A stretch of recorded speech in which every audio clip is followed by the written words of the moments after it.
Going on, everybody? Good old JM here with you on this Throwback Thursday as we present yet another out of the archives right here on the Casa D18 Studios.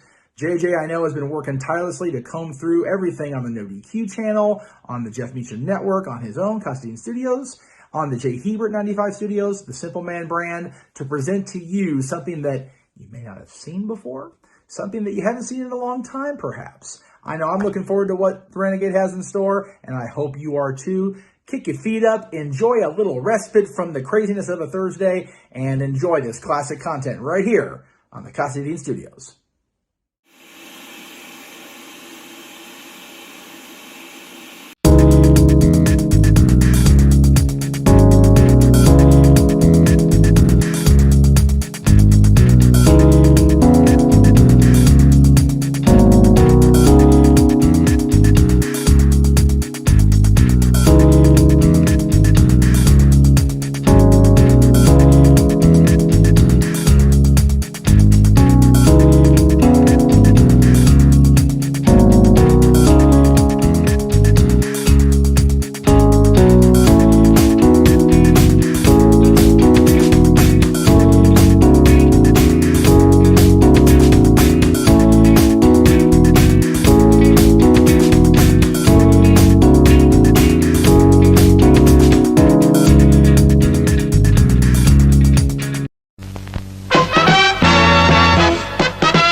Now, preview time. So let's take a look at what's coming your way.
The Casa D18 Studios, an affiliate of the Jeff Meacham Network, Multiverse of Media, proudly presents this retro content from the Jeff Meacham Network.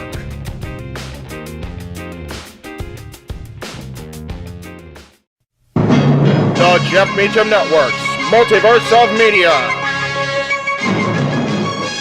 For over 15 years, the recognized symbol of excellence, and the standard bearer in coverage of sports and entertainment.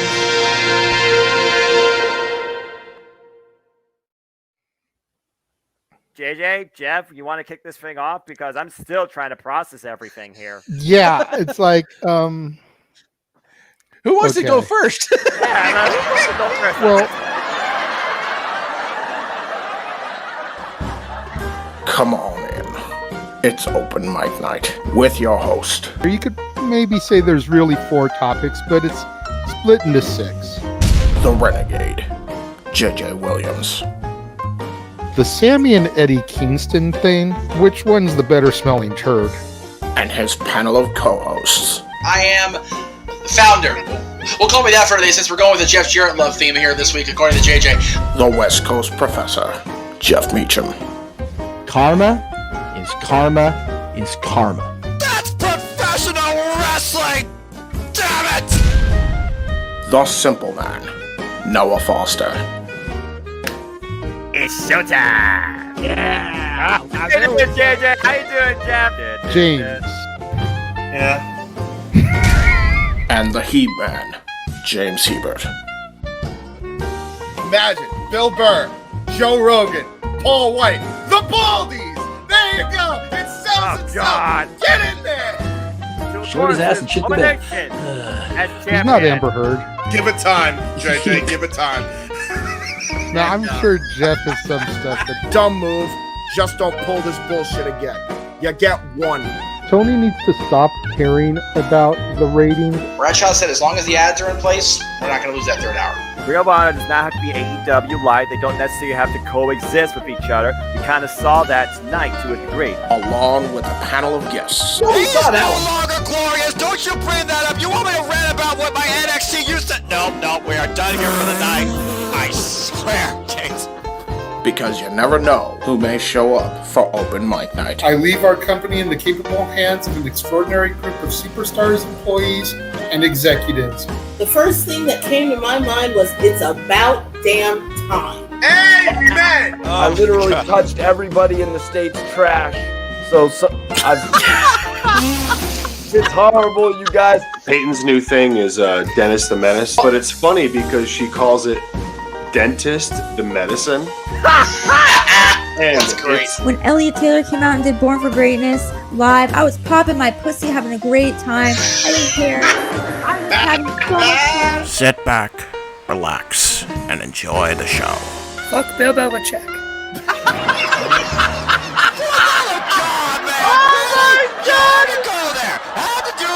Football thing. We got it on wrestling, and then you bring in that shit. That's just how the thing goes off the damn rails. Brilliant, bloody brilliant.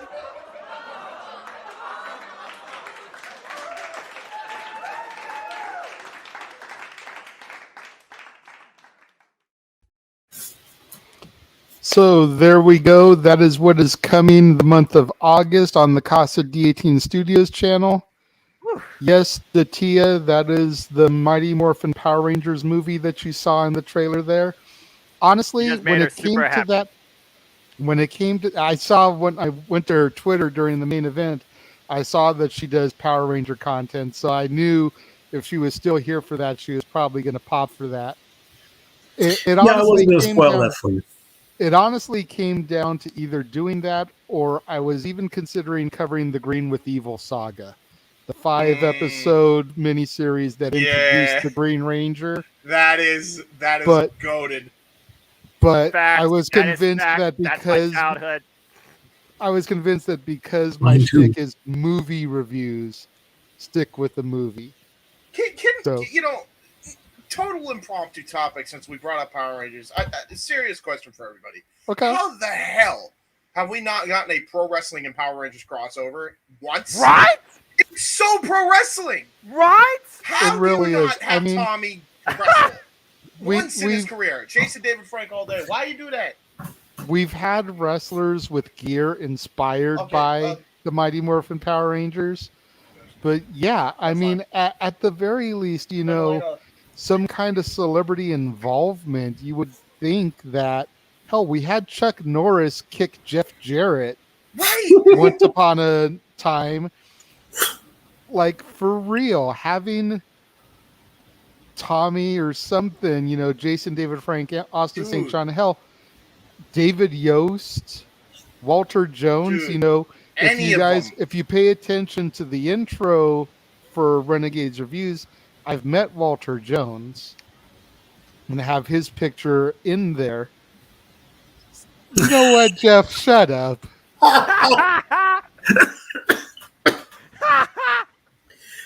You wrong for that. You wrong for that. But He's yeah, out of line. He's out of line. Apparently, he is wrong, according to JJ. The Mighty wait, Morphin it says Power he did Rangers... lose. Since he did lose to Flair, does that make him a former Horseman now? He no longer was a part of the Horseman. I don't know. I don't know if that was ever part of the stip or not. Yeah. Check the rule sheet. The Power Rangers is definitely something that I grew up with too, and I really didn't want to like it at first because being as old as I am, I remember the original Power Rangers when it was called Voltron. Oh no! Oh boy! Voltron. Saying, 5 Voltron. friends, lions came together, form a big old battle bot. It was freaking Power Rangers before there was Power Rangers. And I know Power Rangers started in Japan and came over, but still, I grew up with Voltron. So when Power Rangers hit the scene, I was like, what is this wannabe Voltron bullshit? I remember him saying that. But then I saw Green with Evil, and I was like, okay, this shit's got me hooked. Yeah. And to this day, those are the top 5 episodes in the entire original run for me. Green with Evil is better than anything else that they put out. Can't argue that. As far as the Power Morphicon, I haven't even been to any sort of wrestling convention or con in my whole life, so probably not. Plus, being first time holder, I'm still figuring out my wallet. I'm not doing anything else live wrestling after this month. I would love to go to Power Morphicon. I've talked about going to it a few times, but it's always a money issue. Yeah. By the time it comes around, by the time it rolls around, it's always a money issue. And it's sad because it always comes around my birthday in August. But just money I can't justify spending it on myself. And the money's just not there. So there you go. All right. But open mic night. We have 4 topics that we're going to be discussing tonight. We got one we're going to get into hot off the heels of the AEW special we just had. We have 3 that are a little bit more WWE centric. For those of you that are watching and wondering, we are not going to address tonight the Warner Discovery thing that's going on. We're going to wait until we get a little bit more information about it, a little bit more facts about what the future lies with that before we get in depth about it. So if you want our thoughts about it, you're going to have to super chat us for that topic. Just throwing that out there right now. That is not on our itinerary. I'll do this one for Jeff. In other words, we're not going by Davey Boy's freaking word, okay? We're just not going to do it. So wait until more information comes out. There you go. Wouldn't be prudent at this juncture. Anyways, and if y'all get that, then I get that. I get that reference. I get the reference. So, first FTM. topic on the agenda, coming straight out of the AEW Battle of the Belts, the announcement that was made this week about the expansion of the development team and talent relations. Tony Khan announced the expansion to the team with the promotions of staff members including Sanjay Dutt, QT Marshall, Pat Buck, and Tony Schiavone. In addition, the addition of Madison Rain as a coach in the women's division. Sanjay Dutt is the vice president of production and creative. He's going to be coordinating storylines and be a liaison between post-production and key staff. You've got QT Marshall, who's been promoted to vice president of show and creative. He's going to be managing the show elements, including planning programs, storylines, character development, etc. Pat Buck, Vice President of Talent Development, be a liaison with the talent and production, oversee the coaches, provide input on matches and promos, and lead the talent relations team. Tony Schiavone is the senior producer and special advisor to the talent. He's going to be working directly with the talent, part of the talent relations team. Madison Rain, of course, coach for the women's division, kicked off her new role in Columbus, Ohio. And then Christopher Daniels is going to continue to serve as he has been as the manager of talent relations. Team's going to remain in close contact with legal and talent resources, led by Margaret Stalvey, Chris Peck, and Mega Parik. Close enough. Not sure how to pronounce that. I apologize for butchering the last name, though. The K and H throws it off, but continue. But yeah, I mean, this is big news for the future of AEW. Obviously, they took note of the Vince McMahon retirement. They took note of where Hunter is as far as creative, and Stephanie and Nick Khan and what's going on. And Tony Khan, I feel, has been smart in trying to research their structure and try to structure AEW a little bit more in the same vein. Right. I personally, being one of the newer AEW fans to the room, can only see this as a positive and nothing but good things on the road ahead for AEW as a result of this.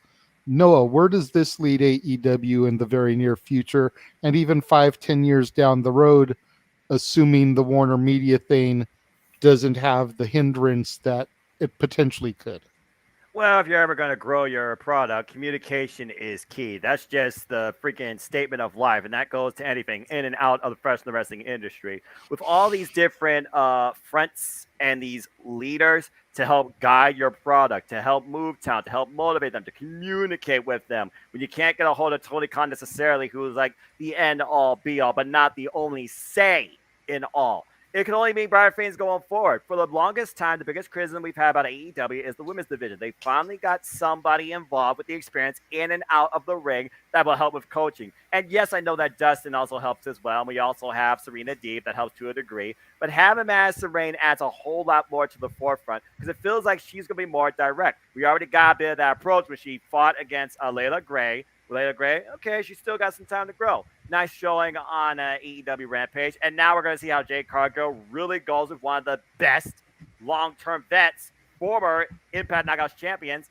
in the game. As far as Tony Schiavone, QT Marshall, I kind of saw that since day one, them being more of the production side, guiding the structure and the way of the product. I mean, you kind of got shades of that on Rampage when you saw Ricky Starks be confronted by the Factory. Who was the person to speak up in front to him? QT Marshall. And Pat Buck, we all know his former work with WWE. He was involved in literally producing some matches. And Sanjay Dutt, he has had history with this type of stuff since Ring of Honor. For me, this just provides more avenues for talent to grow, have their voices be heard, and see what the product can do to structure themselves better. Because at the end of the day, morale and communication helps bring a better product, not just what you book on television, because the locker room will feel more comfortable and feel like they're being heard.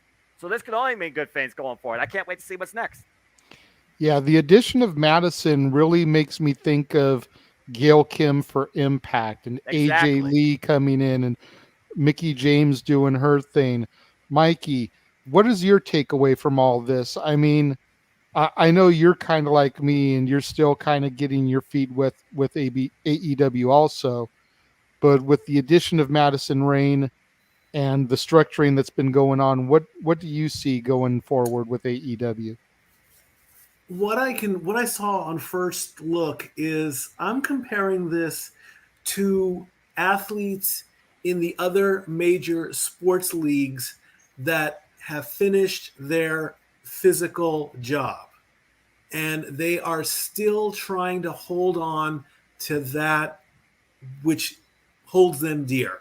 You see it in the NFL. You see it in Major League Baseball. You see it in basketball. You see it in hockey. You see it in NASCAR.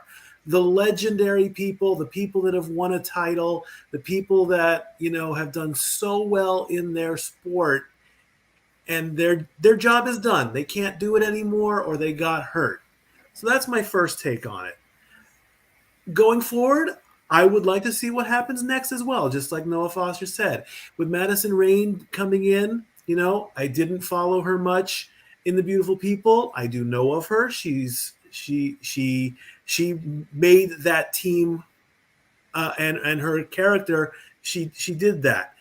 If she can boost the morale of the AEW women's division, then yes, it's an absolute positive. No way. Take AEW to that next level to try and match WWE. Will they surpass it? Maybe. I'm still on the fence on that one.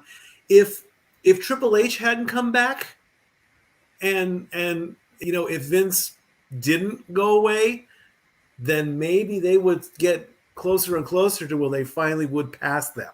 But hey, it's like a clean slate. It's like or you're building the next level. See where it goes. It's a fair assessment. I'm not really sure if the women's division in AEW needs a boost of morale per se, but there's definitely some structuring that needs to be done. I know one of the major criticisms has been about Jade and her performance and how she got a little bit too much too quick and is still very green to the business and in ring work. And while she has gotten better as the weeks and months have gone on, right? If she had somebody like a Madison in the beginning, who knows where she could be today. And it still seems like, with the exceptions of Jade, Britt, and even Thunder Rosa, they're still relying very heavily on some of the ex-WWE women cast-offs to help get their homegrown talent where they need to be. James, what do you see for this going forward? And James, the producer has a kind of like an interesting point here, because one name we're not talking about, who's been involved in talent relations as well and the production side, is good old JR, Jim Ross. So feel free to add this question to your thoughts, because he does make kind of an interesting point. Well, honestly, when it comes down to the issue with the women, which is probably the true thing they need to work on the most, the issue comes down to I think a lot of people realize they have a good roster, but they still need that big name. I don't even know if they have Sasha Banks even in the freaking cards anymore. She's probably already back with WWE at this point. But you got to get somebody that can actually get them to that level of, okay, this is a big freaking deal. At this point, you got names. You could have. I mean, I'm surprised they didn't even reach out to, Trish Stratus at this point, who's not even, I don't think, contracted anywhere. They're going. That would be such a coup for AEW. I know we're talking about, WWE cast-offs are a problem, but it's like, well, yeah, they have WWE cast-offs, but WWE cast-offs that weren't utilized properly. They could absolutely add something to the women's division. The problem is they feature them just as much as the AEW women who've been there since day one, which is not really that much. So it comes down to they need a person who can help guide a women's division into the vision they want. Madison Rayne's a hell of a start. I think if you need for Trish would be the one person I get. If I'm Madison, I'm getting Trish. I'm doing anything I can to try to bring Trish in, because Trish is the one woman who we really haven't gotten the full concept of how she views women's wrestling. We know what Gail thinks. We know what Mickey thinks. We know what all these women, legendary women in the industry, think. We have yet to see how Trish could run a women's division. That's what makes me intrigued. Not to mention, she could be the CM Punk of the female division right away. Right away. So I'm hoping that while Madison Rayne is here, she goes after big money plays like that. As far as everything else goes, you know, you got Tony Schiavone coming in as a senior producer and special advisor to talent. I'm not sure how I feel about that, only because he's always kind of been the interview guy. I do know that the main reason he was probably there was so that way he could have more control of his damn interview segments, which have honestly improved if this has been going on for a while anyway. And because keep in mind, they usually have these type of teams formed way before they actually make the announcement. So that's why I say that. So there's at least that for Tony. He's not getting interrupted anymore unless it's like really needed. Like in case in point, when Jungle Boy tried to run down Christian Cage last week, which was actually really damn good and had a lot of impact because it hadn't been happening for months with people interrupting him. So that's a plus. But still, Tony out of the booth, and putting him and JR behind the scenes, I'm not sure how I feel about it. Could be interesting. We'll see what happens. But at this point, if it's trying to help the company, anything is fine by me. Everybody else I'm cool with. QT Marshall, that shows me a couple things. They trust QT Marshall a lot. Yep. Like a lot, if you're putting QT there.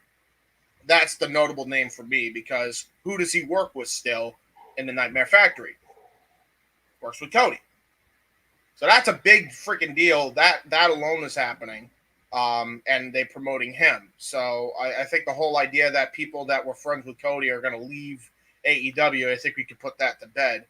I don't think it's going to have anything to do with that.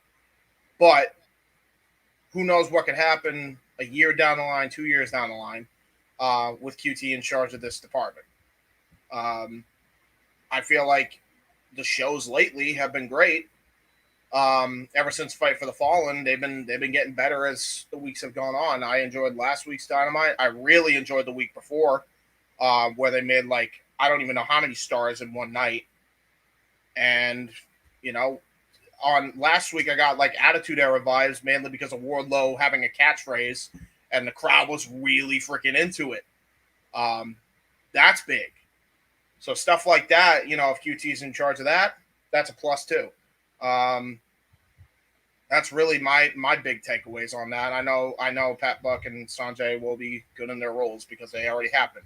So, I mean, you talked about tonight, James. We had actual graphics for the championships to promote what actually was about to come ahead. And they need to do that a lot more, I think, going forward. That was a great touch. I know that was for Battle of the Belts, and it showed the belts. They need to do more of that for every show, not just Battle of the Belts.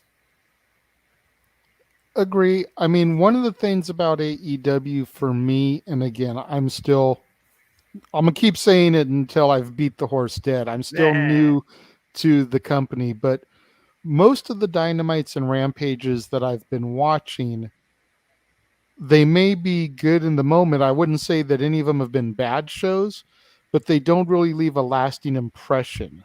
Where a couple days later, I'm like, oh man, did you see what happened with such and such on Dynamite?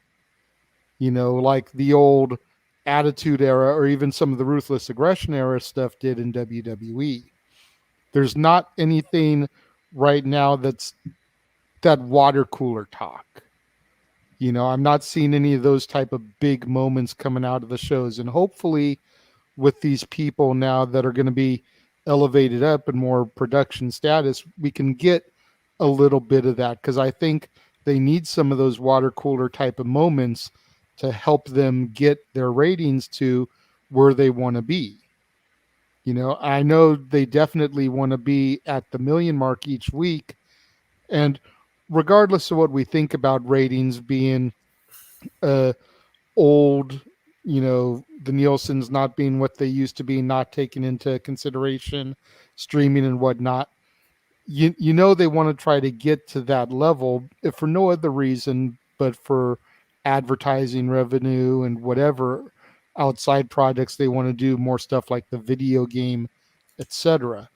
They want to know that they're reaching that type of audience, and I think if they can get some more of those water cooler type moments, they're going to help boost that viewership up to the level where they really want to get to, and then they can continue their journey upwards.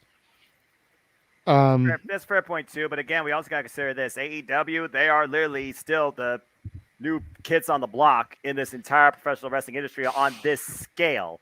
We haven't seen anything on this scale in this industry for the longest daggum time. So the fact that we're already seeing this corporate restructuring, I feel is already a positive start in their continued evolution of the company. You think about the roster, what it started with, and how they've grown from there. You think about the booking strategies. Mm-hmm. You think about the outreaches. You think about the collaboration projects they've worked on. You think about the deals that they've accomplished with New Japan Pro Wrestling. You think about the markets they're trying to reach now with Canada coming up. So again, it's just all, at the end of the day, progression. But change is good. And this right here, these changes yield nothing, I feel, but positive stuff ahead at the forefront.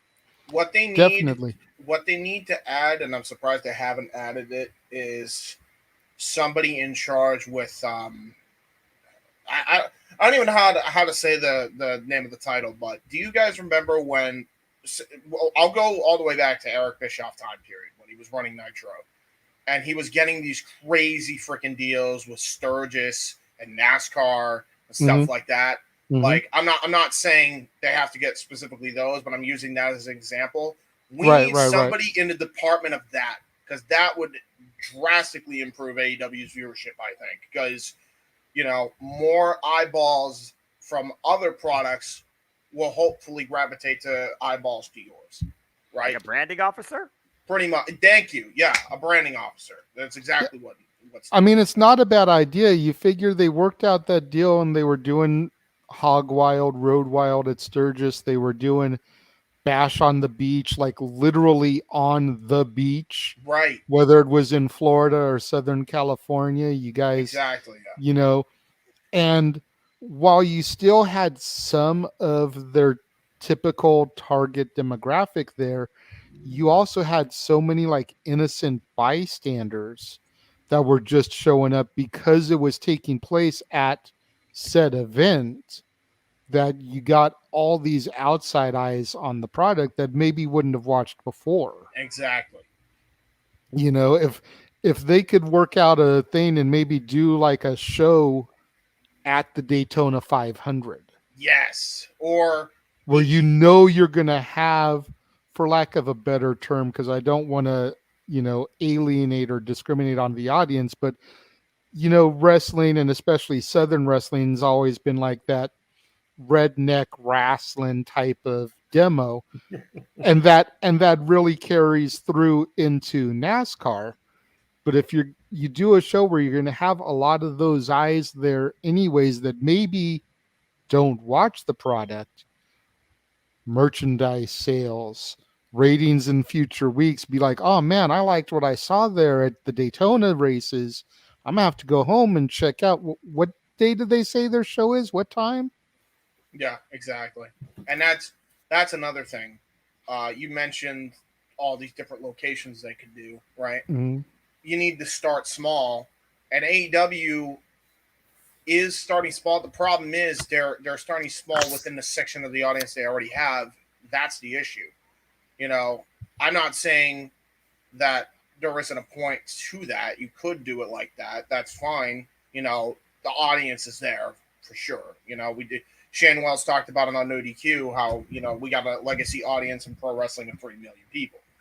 So you're bound to get some of that audience there, or close to a million every week, which is great for AEW. But, you know, you can grow that. These are the ways you can grow that.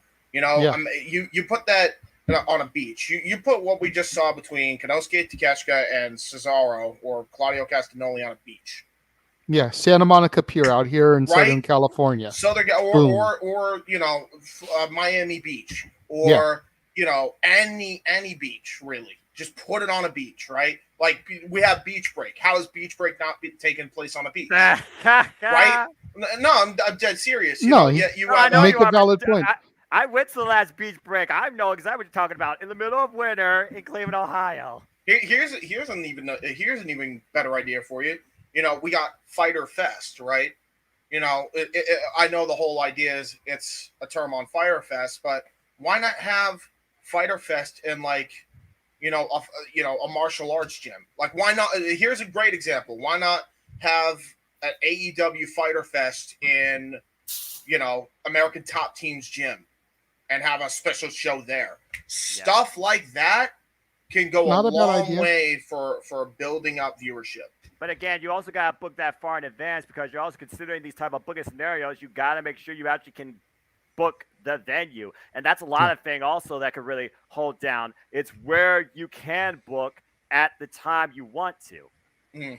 Here's another place, and I know Stat Boy here will get the reference, and producer, off camera will get the reference. I don't know if you guys have ever been out here in SoCal, but put a ring right in the middle of the Esplanade there at Disneyland. Yes.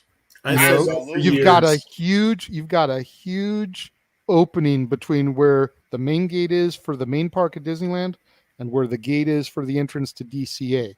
You put a 20 by 20 right in the middle, let people kind of like crowd around and check it out as they're bouncing between parks. Some people won't stop because, oh man, we got a fast pass for Space Mountain. We gotta get to that. But then there's the people that are going to be walking around and be like, is that Bryan Danielson what is he doing in a ring at Disneyland? Right. Or here's one for you as well. You talked about Disneyland. They're also got to deal with Universal Studios for AEW Dark. Why not have, you don't have to Universal do it in Hollywood Studio. You could do it in Universal Hollywood, right in the front gate, anywhere, right there. Right. City Walk.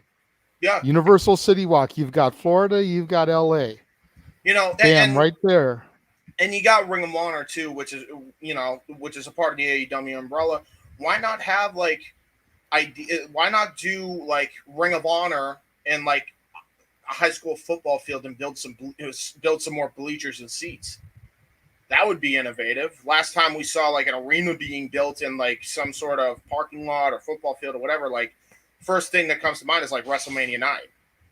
So stuff like that, again, can go a long way to increasing the viewership over time. It's not going to happen overnight, but little steps like that can build that audience, can get more eyes on the product. There you go. Absolutely. The less we talk about WrestleMania 9, the better. That was one of the worst WrestleManias, but I totally get where you're coming from. No, I get where you're coming from. And just to put my 2 cents in on what Jeff had thrown up way back there about Shivani and JR, I don't know if Shivani moving to this producer role is necessarily going to take him out of the booth per se. I don't think it will. We all know that JR is limited in what he can do anyways. He's one of those legendary mouthpieces. I think if you throw him behind the scenes working with talent and everything like he did back in the day, his health is such as that it could deteriorate and we could lose him a lot sooner rather than later. You got to consider the mental impact of that job as well. Like he talked about it in his book on the Black Hat back when he used to do it, and the type of stuff and the type of days that sometimes he goes home, he went home to his wife and he wasn't sure how to necessarily handle what came with it, and we had to deal with fire and hire, following the big man's blueprint, etc. So, what's up, Step Boy? What's up? I don't want to ruffle any feathers with producer Jeff there, but City Walk can handle some pretty good events. I mean, if you remember, they actually did have a wrestling themed event there. I think right there in front of the Hard Rock was the majority of the space. So if you're thinking, if you're saying they don't have space for the ring, that I can understand. But I think that's what he's talking about, is trying to set up a full-on 20 by 20 and do a show there. Okay. There's a little bit more space in like downtown Disney on both coasts for something like that than there is at City Walk. I have another thing I want to bring up. Got it. As far as like people getting more people to watch the product. Go for it, James. I remember as they're running out, and I'm reliving it now thanks to Wrestling Bios. If you have not watched this channel, I don't know what you're doing on YouTube, and you're a wrestling fan. Go watch I check out Wrestling Bios from time to time when I see a good topic pop up. He has a series called Reliving the War where he literally reviews both Raw and Nitro back to back every single week on Thursdays. It's a staple of my day pretty much. I go and watch it, and if I can't watch it for like a certain amount of weeks, I binge watch a bunch of episodes. As I was watching the episodes leading up to 1998, we're about to go into 1998 on Reliving the War. WWF and WCW were doing these outside events outside of their main shows that were bringing in eyeballs to the product. That is a must. That should be happening a lot more often as well in wrestling, because I think that could also bring eyeballs to the product. You know, greatest example that comes to mind is when WWF went public in '99 and The Rock came out, and the crowd in Times Square is going ballistic, and he's just standing there with Coach. Yeah. Stuff like that can go a long freaking way. You know? Well, something else that they need to do is, and I know they do meet and greets with certain people prior to the events. You know, you'll go to a certain section in the concourse, whatever, and they have, you know, 2 or 3 different people doing meet and greets. WCW did that back in the day. I actually met David Flair and 2 of the Nitro girls at the Thunder that I went to in Long Beach, because they were doing something like that. But they need to find something that they can partner with, like how WWE has cricket, where they can have talent going out and spreading the word and doing meet and greets in their off time, not just at the arena day of to the people that bought the tickets, but maybe the week or 2 prior to going to that area, so that people that maybe haven't bought a ticket yet or that don't know that they're coming to town can come in and get the heads up, you know?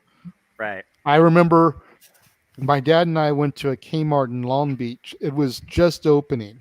And we just happened to fall into the fact that Steen was going to be there. Right. So we legit waited for an hour and a half, 2 hours for Steiner to get there to meet Steen. Like, we literally fell into this. Had no idea. There was no publicity, nothing. But I know that the Lucha Brothers, Penta and Phoenix, have that store out here in Pasadena. Right. Now, obviously, the West Coast isn't a strong point for them yet, but if they do a la RVD's 5-Star Comics back in the day, and they bring an AEW talent out here every month to do meet and greets and autographs, or to their brand new Vegas location that they opened when they were there, whatever it was, a month or so ago. That's a great way to drum up, number 1, business for their store, and number 2, notoriety for the product. Yeah, it's a win-win situation. You know, it really and does. If they can get, sorry, I didn't mean to step on you. And if they can get enough people out here for those, then AEW and Tony Khan knows there's enough of a market for them to run more shows out here. Exactly. And I think they need to do specialty shows, and I'm not just talking about names. I'm talking about like in outdoor arenas, kind of like the most innovative show looking thing that I've seen AEW produce to this day. The one on the Jericho Cruise. Yeah, that's a must again. Like I was about to say, you know, Jericho Cruise, or just in general, you know, stuff like that. You know, just outside ventures instead of just your typical arena that, you know, hosts like 8,000 to 10,000 people, or even 15,000 to 20,000. Do more stuff AEW like cruising for a bruising. Right. Well, I think they just called it. I think they just called it the. I think it was Bash at the Beach is what they did it for, and then they lost the rights to that for Cody Rhodes to get his full trademark back. But I digress. Right. So it's stuff like I know what you mean. Stuff like that I think could really help AEW. Outside resourcing, basically. Yeah. Basically, get a branding manager on top of everybody else you hired. Yeah, I'm about to say, like, you get, the talent does their own thing at the independent shows, at these Comic Cons. We've seen them like in like some interviews. We have these like spotlight showcasings, but you need to do it more structurally where you get the AEW name out there, not just necessarily the people that are under the brand. And I will say, as much as we crapped on the All Atlantic Championship, that's a good step in that direction in and of itself. But that's more national recognition as opposed to here in this country. Exactly. So, but that is a good starting point. Now go into the heartland of this country, and then you're good. If they get Maranello for one of those shows in Canada. Oh, please. Just get Maranello, period. But I digress. All right. So that was really good on that AEW topic. It looked like it was going to wrap up very quickly there, but James's point, spiraled us into another good 15, 20-minute diatribe about that. I'm happy with how that one turned out. Next topic that we're going to discuss, of course, it's been the big news for the last couple weeks, Vince McMahon's retirement. A few WWE superstars have reacted to Vince's retirement, and we're going to take a look at some of these quotes that the superstars have put out there and kind of give our 2 cents about this here. Bobby Lashley says, I have a tremendous amount of respect for Vince. He created something that is unheard of. I told him when I heard the news that it's amazing how many people he's taken care of. He put my kids through school. He put a roof over my head, and he did it for so many other people. There are thousands of people that can say that. He's a pioneer of the business. He created an empire. The reason why I'm standing here today is because of him. So, of course, I have all the respect for Vince, and I hope that things get worked out however they may.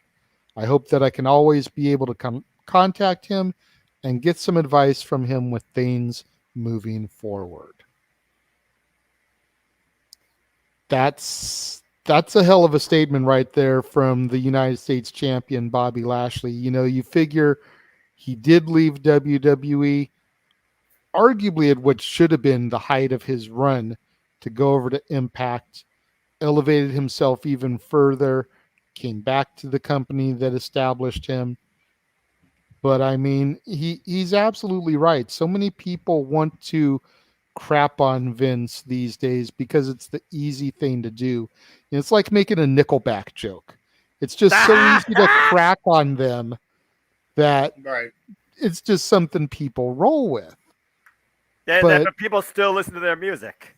Yeah, I mean, if we're being 100%, none of us would be here doing open mic night if Vince McMahon hadn't created pro wrestling sports entertainment the way we know it. None of us would. I can't argue that. 1992, like I said, my mom introduced me to it. You gentlemen above and below me may be more AEW than WWE, but even you've started to come back into the fold with Triple H's running of things, which we'll get into in a little bit. But y'all initially, there was no AEW when you became fans. So you either became fans of WCW or World Wrestling Entertainment. And either way, it's because of something Vince did back in the 80s.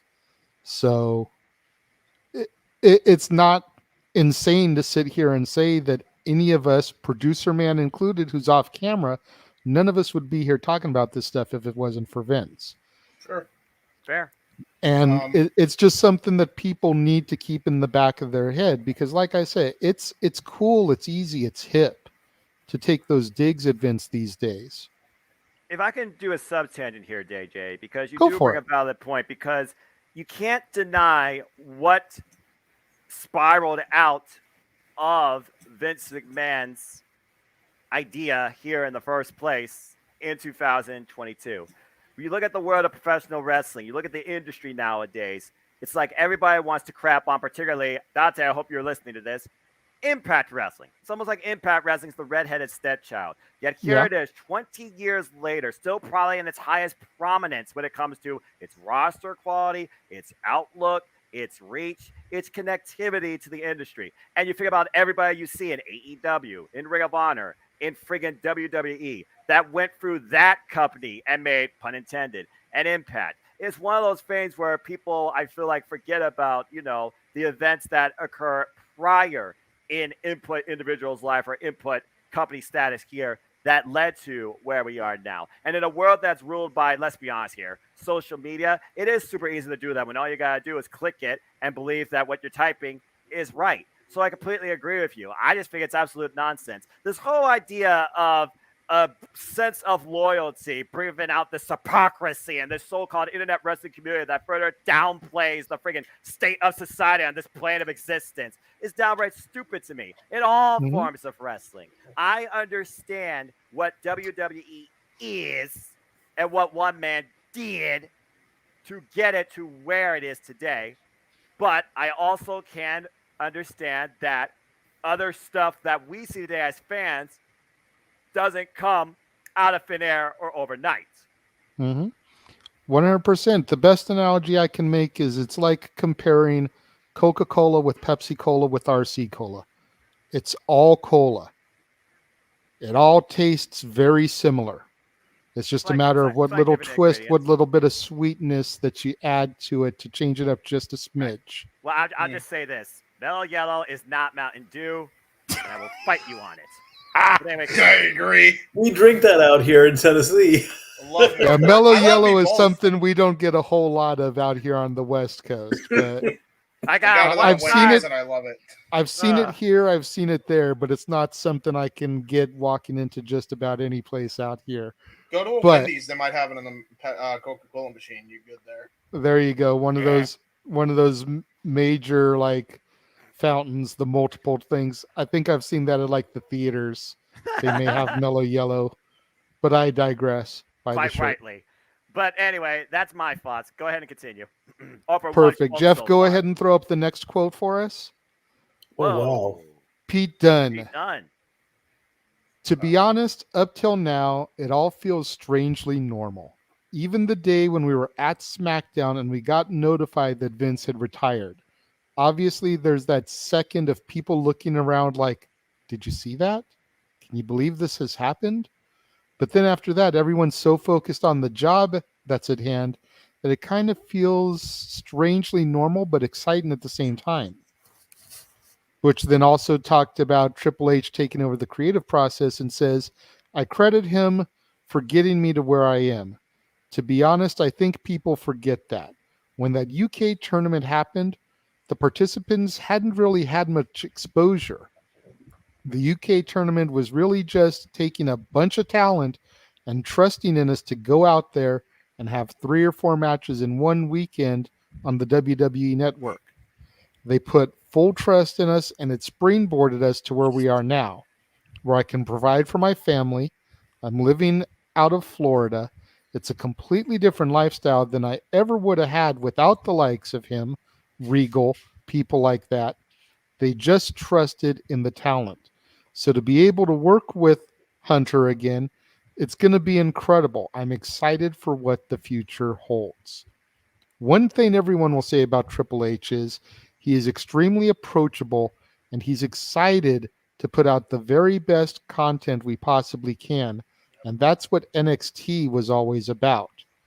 Going into it, we would be saying, if we were paired with WrestleMania, SummerSlam, Rumble, we wanted to make sure that this was the best show of the weekend. And he had that same vision, the same as us who were out there competing.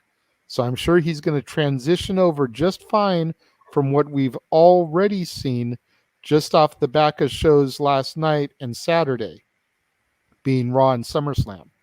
I think there's already an excitement around it. Just watching those shows, they feel slightly different. And as a fan, Pete Dunne is excited to see what the future holds. And obviously, as a performer, it's the same. Well, Pete Dunne said it all for me. What else is there to add, really? I think I noticed he did not utter a single thing about Vince, which is telling to me. But like you boys said, I think it's healthy to praise somebody for where the industry is today on one hand, and also on the other hand, condemn them for recent actions, which we won't get into. I said that time and time again. I don't think I need to, beat a dead horse, really. No, absolutely not. I mean, I don't want to open this old bag of worms either, but I've said it 100 times. It's exactly where I come from on the point of Benoit.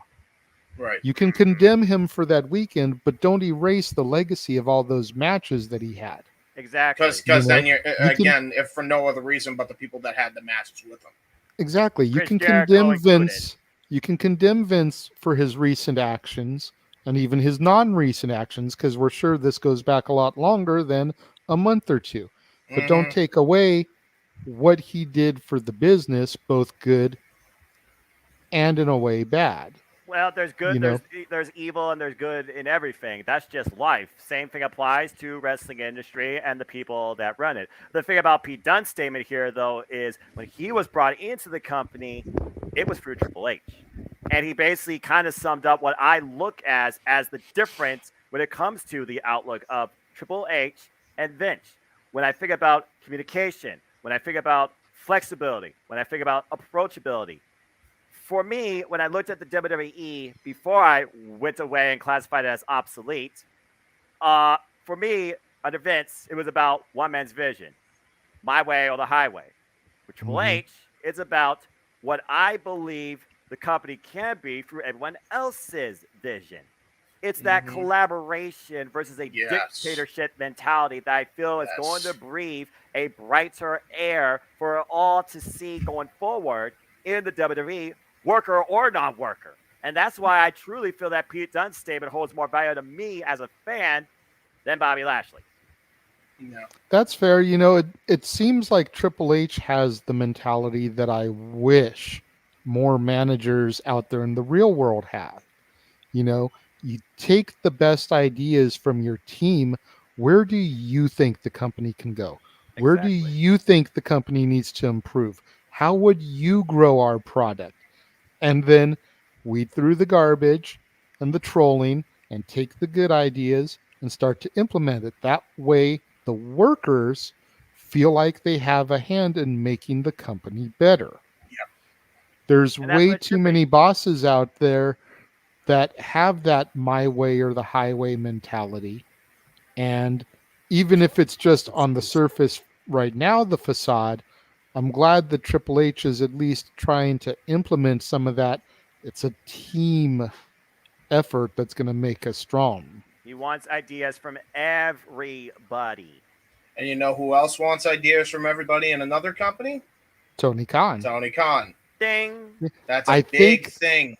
I think that's where Triple H really started to take notice. You saw the feud or the war, so to speak, between Dynamite and AEW and NXT, and the back and forth of the ratings, and NXT was getting their butts whooped. So AEW was definitely putting out something that people wanted to see. That's why NXT switched days. Yeah. So I'm sure Hunter took a look at that and they're like, okay, take a little bit of this, a little bit of that, throw it together in the pot, and let's put something forward. And, we're going to get to Triple H a little bit more in a bit, but you can already kind of see over the course of the week what him running WWE has opened up doors for people. Yes. Mikey, what do you think about Pete Dunne's statements here? Don't fall asleep on us now. No. We still got two more quotes, so you best be awake. It was sincere. It was heartfelt. It was him being respectful. Bobby's was very respectful as well. Just saying thank you, Vince, is not enough. You have to let Vince know that all the accomplishments you've done in your WWE life was because of him. No, Jeff, I do not want a moonshine and a Red Bull right now. That'll make me go hyper, and that's not going to happen. Wait, Jeff, we want Stat Boy, not Cornholio. Yeah. What the hell? Red Bull and moonshine? Red Bull is dangerous enough. Yeah, really. Remember, I'm a lightweight when it comes to hunch punch and Red Bull. Anyway. Try Mountain Dew and moonshine. I saw somebody do that once. Come to Tennessee, you'll try it. Yeah, I mean, we all know that Vince hated it at Hall of Fame whenever they said his name. Thank you, Vince. Now's the time for this stuff to come out and say it from the heart, which everyone I believe is doing. Fair. Jeff, let's go ahead and throw up Becky's comment. Number 3. Becky Lynch goes on the record as saying, it's the dawning of a new era. For me, it's crazy and sad because everything I've ever known about WWE has always had Vince in charge. And we wouldn't have WWE the way it is if it wasn't for Vince. He's somebody who believed in me and allowed me to do everything that I've done. We have the opportunity to change some things that maybe weren't so great that we didn't love. I think everybody's very excited and optimistic because we know that the people in charge are some of the greatest minds in the business. Having Triple H at the helm of the ship is phenomenal. There has been a tendency in the past for creative to change last minute, or we don't know where we're going, and it's hard to bring everybody along on this journey if we're rambling. Well, that sounds like 1999 WCW, but I digress. Or a typical Monday Night Raw that was previously produced when I heard that the last Monday Night Raw produced by Triple H was actually done a couple hours before the show was actually on the air. But I mean, you figure just in general, you've got Triple H, Stephanie McMahon, and Paul Heyman. Yep. Not even to count in some of the other names within that's probably the company driving the ship as well. Yeah. Well, you're talking about the producers of SummerSlam. I mean, come on now. Yeah, I mean, you've got Adam Pearce, you've got Petey Williams, you've got Daivari, you've got Abyss, you've got Jamie Noble, you've got Gregory Hurricane Helms, you've got Michael P.S. Hayes for some reason still there, but I digress. I mean, you've got so many great minds in the company helping to present ideas. We keep saying it, but there's nowhere for this ship to go but up. Mm-hmm. You figure that it's been kind of dormant in this sort of purgatory for years where most people were just watching out of loyalty to the product. Don't get me started. You've got people like producer guy Jeff, or even over on the main side, Boss Man Rift, who were basically just watching because they had to cover it on a weekly basis. It was their job. Different. Still their job. Not necessarily because they were intrigued to tune in and be like, oh my God, what are they going to give me this week? I have to cover this in case people want to ask me questions about it on Talk Wrestling or on the NoDQ reviews. So I gotta tune in and take notes on this. It ceased to be passionate for people. Exactly. For a long time, you guys included. Myself included. That's why I took an almost 10-year hiatus. And coming back, starting to watch a little bit periodically, like I was when Stat Boy was still in town. We'd get together, we'd watch Rumble, Chamber Mania, and then maybe I wouldn't watch again until SummerSlam. And then I wouldn't watch anymore the rest of the year. Yep. It wasn't until this year that I kept back with it. There was something about it that had changed even over the last couple years of me doing it the way I had been. Something riveted me and kept me tuning in each week. Well, JJ, it's like I said. Go ahead, Noah. It's like I said when I did the play-by-play commentary of you for the first and only ever so far in the Jeff Meacham Network history NXT Experience show. Seeing your renewed passion in this product, it gave me a glimmer of hope because I did see potential in some of the talent. Mm-hmm. But then I keep hearing about the way it's going topsy-turvy and what's been going on and this. And I'm like, oh, it's more of the same. It's like a IKEA freaking set that I said on Wrestle Rundowns where it's like they lost the damn receipt and couldn't return the freaking product. That was incomplete, but I digress. I think a lot of Foster rant on IKEA. Oh, that's for sure. I trust IKEA more than freaking NXT 2.0 at the time, James. But that was a different simple man. Freaking Jeff. If you're going to keep digressing, let's plug the T-shirt out there. Buy the shirt. Buy it. Do it. Why not? But I anyway. think hold on, Jeff. Plug the other shirt. Buy the fucking shirt. Damn it! There's number one. I don't think we had actually I'm said one the whole time, James. You had to go with botch it. Freaking idiot! I thought we were actually going to get through the show without a single F-bomb. Safety swears. It's the gimmick now. I gotta go. And then James, you had to go fuck it up. There's the second one. Ding. But JJ, just to finish my point, when you continue, when I look at Becky's statement, the last paragraphs would get me. We talk about communication. We talk about that interest. We talk about that engagement. We talk about that excitement. How about the more so comfort in actually knowing which way the bus is going to lead by the freaking destination? If we get more of that, then this might be literally not only keeps James here, but brings me back. Because, again, I watched the entire Monday Night Raw, top to bottom, this past week with my ATW crew on Zoom. Yes, you did. And it was absolutely wonderful. Yep. I don't watch SmackDown because I don't have Fox, but I heard that SmackDown's getting a little better too. Now that they finally pushed Shayna Baszler into the title picture. That's a good start. By the way, buy my shirt on Pro Wrestling Tees as he plugs it and promotes it. Let's plug mine. Plug mine coming up. Just have a friggin' conveyor belt of all the shirts in the slideshow while we're talking. Who needs to see us? Just to add to Noah's point, I also saw Raw. I saw Raw a little bit later on. I was originally going to live stream it, and then I basically just kind of threw my hands up in the air. I was like, you know what? I'm just going to take the break. I needed the break anyway during all the crap that happened to me. I never got to take the break, so that was my break. I just decided to say, I'm going to do whatever the heck I want to do. I'm going to take a break from wrestling for a week, and that's what I did. I watched Raw. I said it doesn't matter how much quantity you have as long as the quality matches it. I was proven right on Monday. I was proven right on Friday. Yeah.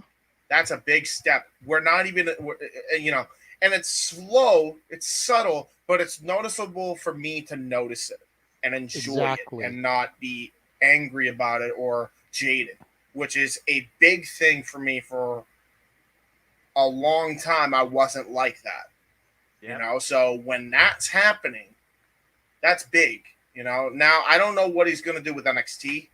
I assume he's going to leave that the same only because he's going to basically do the main roster like he did his old NXT at this point. I don't think he's going to run NXT the same. I think NXT may ride the rails that it's on until after Heatwave.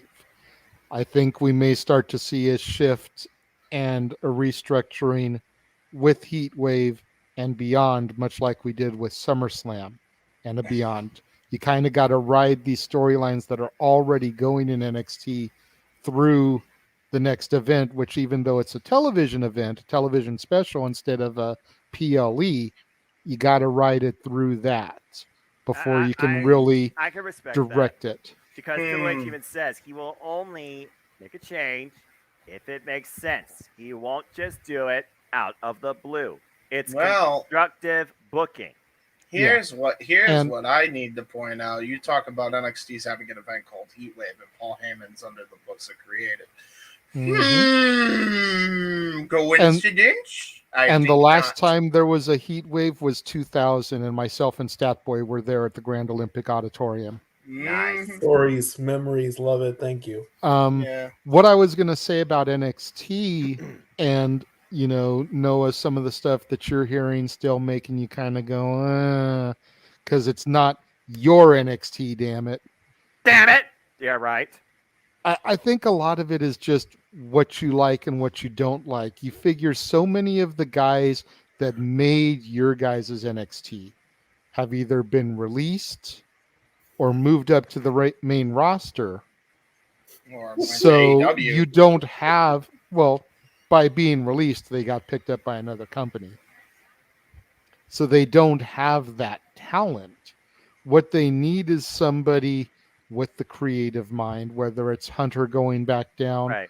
or Paulie, or Shawn Michaels, whoever's going to be steering that ship, to kind of start to bring some new talent in there along the lines of the Ciampas, the Crosses, the Garganos, the Butches, the Pete Dunnes. But Pete Dunne. The Walters. Yes, the Walters. Those people that Fabian really Eichner, helped please make bring that. him back. Please bring back Fabian Eichner. Please put him back with Walter and Marcel Barthel, please. Here's a change I want. Don't make it look like a blinding Skittles set. But for all we know, Skittles is sponsoring it. You got to draw that money. They're not. It's a joke. They're not. I wish that was the case, but they're not. Come on. But again, I know I've beaten this horse, but because I didn't see the black and gold, I think I can appreciate what's being presented to me on 2.0 more than you guys can.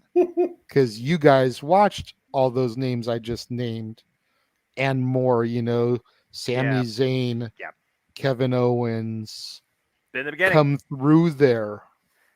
I look at the consistency of the product too, Neville. and the variety. Again, I believe there is potential. I look at the names of Roxy. I look at Cora J. Look at Ivy Nile. I look at the impromptu soprano, Tony D'Angelo. I look at Bronathan Breaker. Carmelo. Definitely Carmelo. Are you kidding me?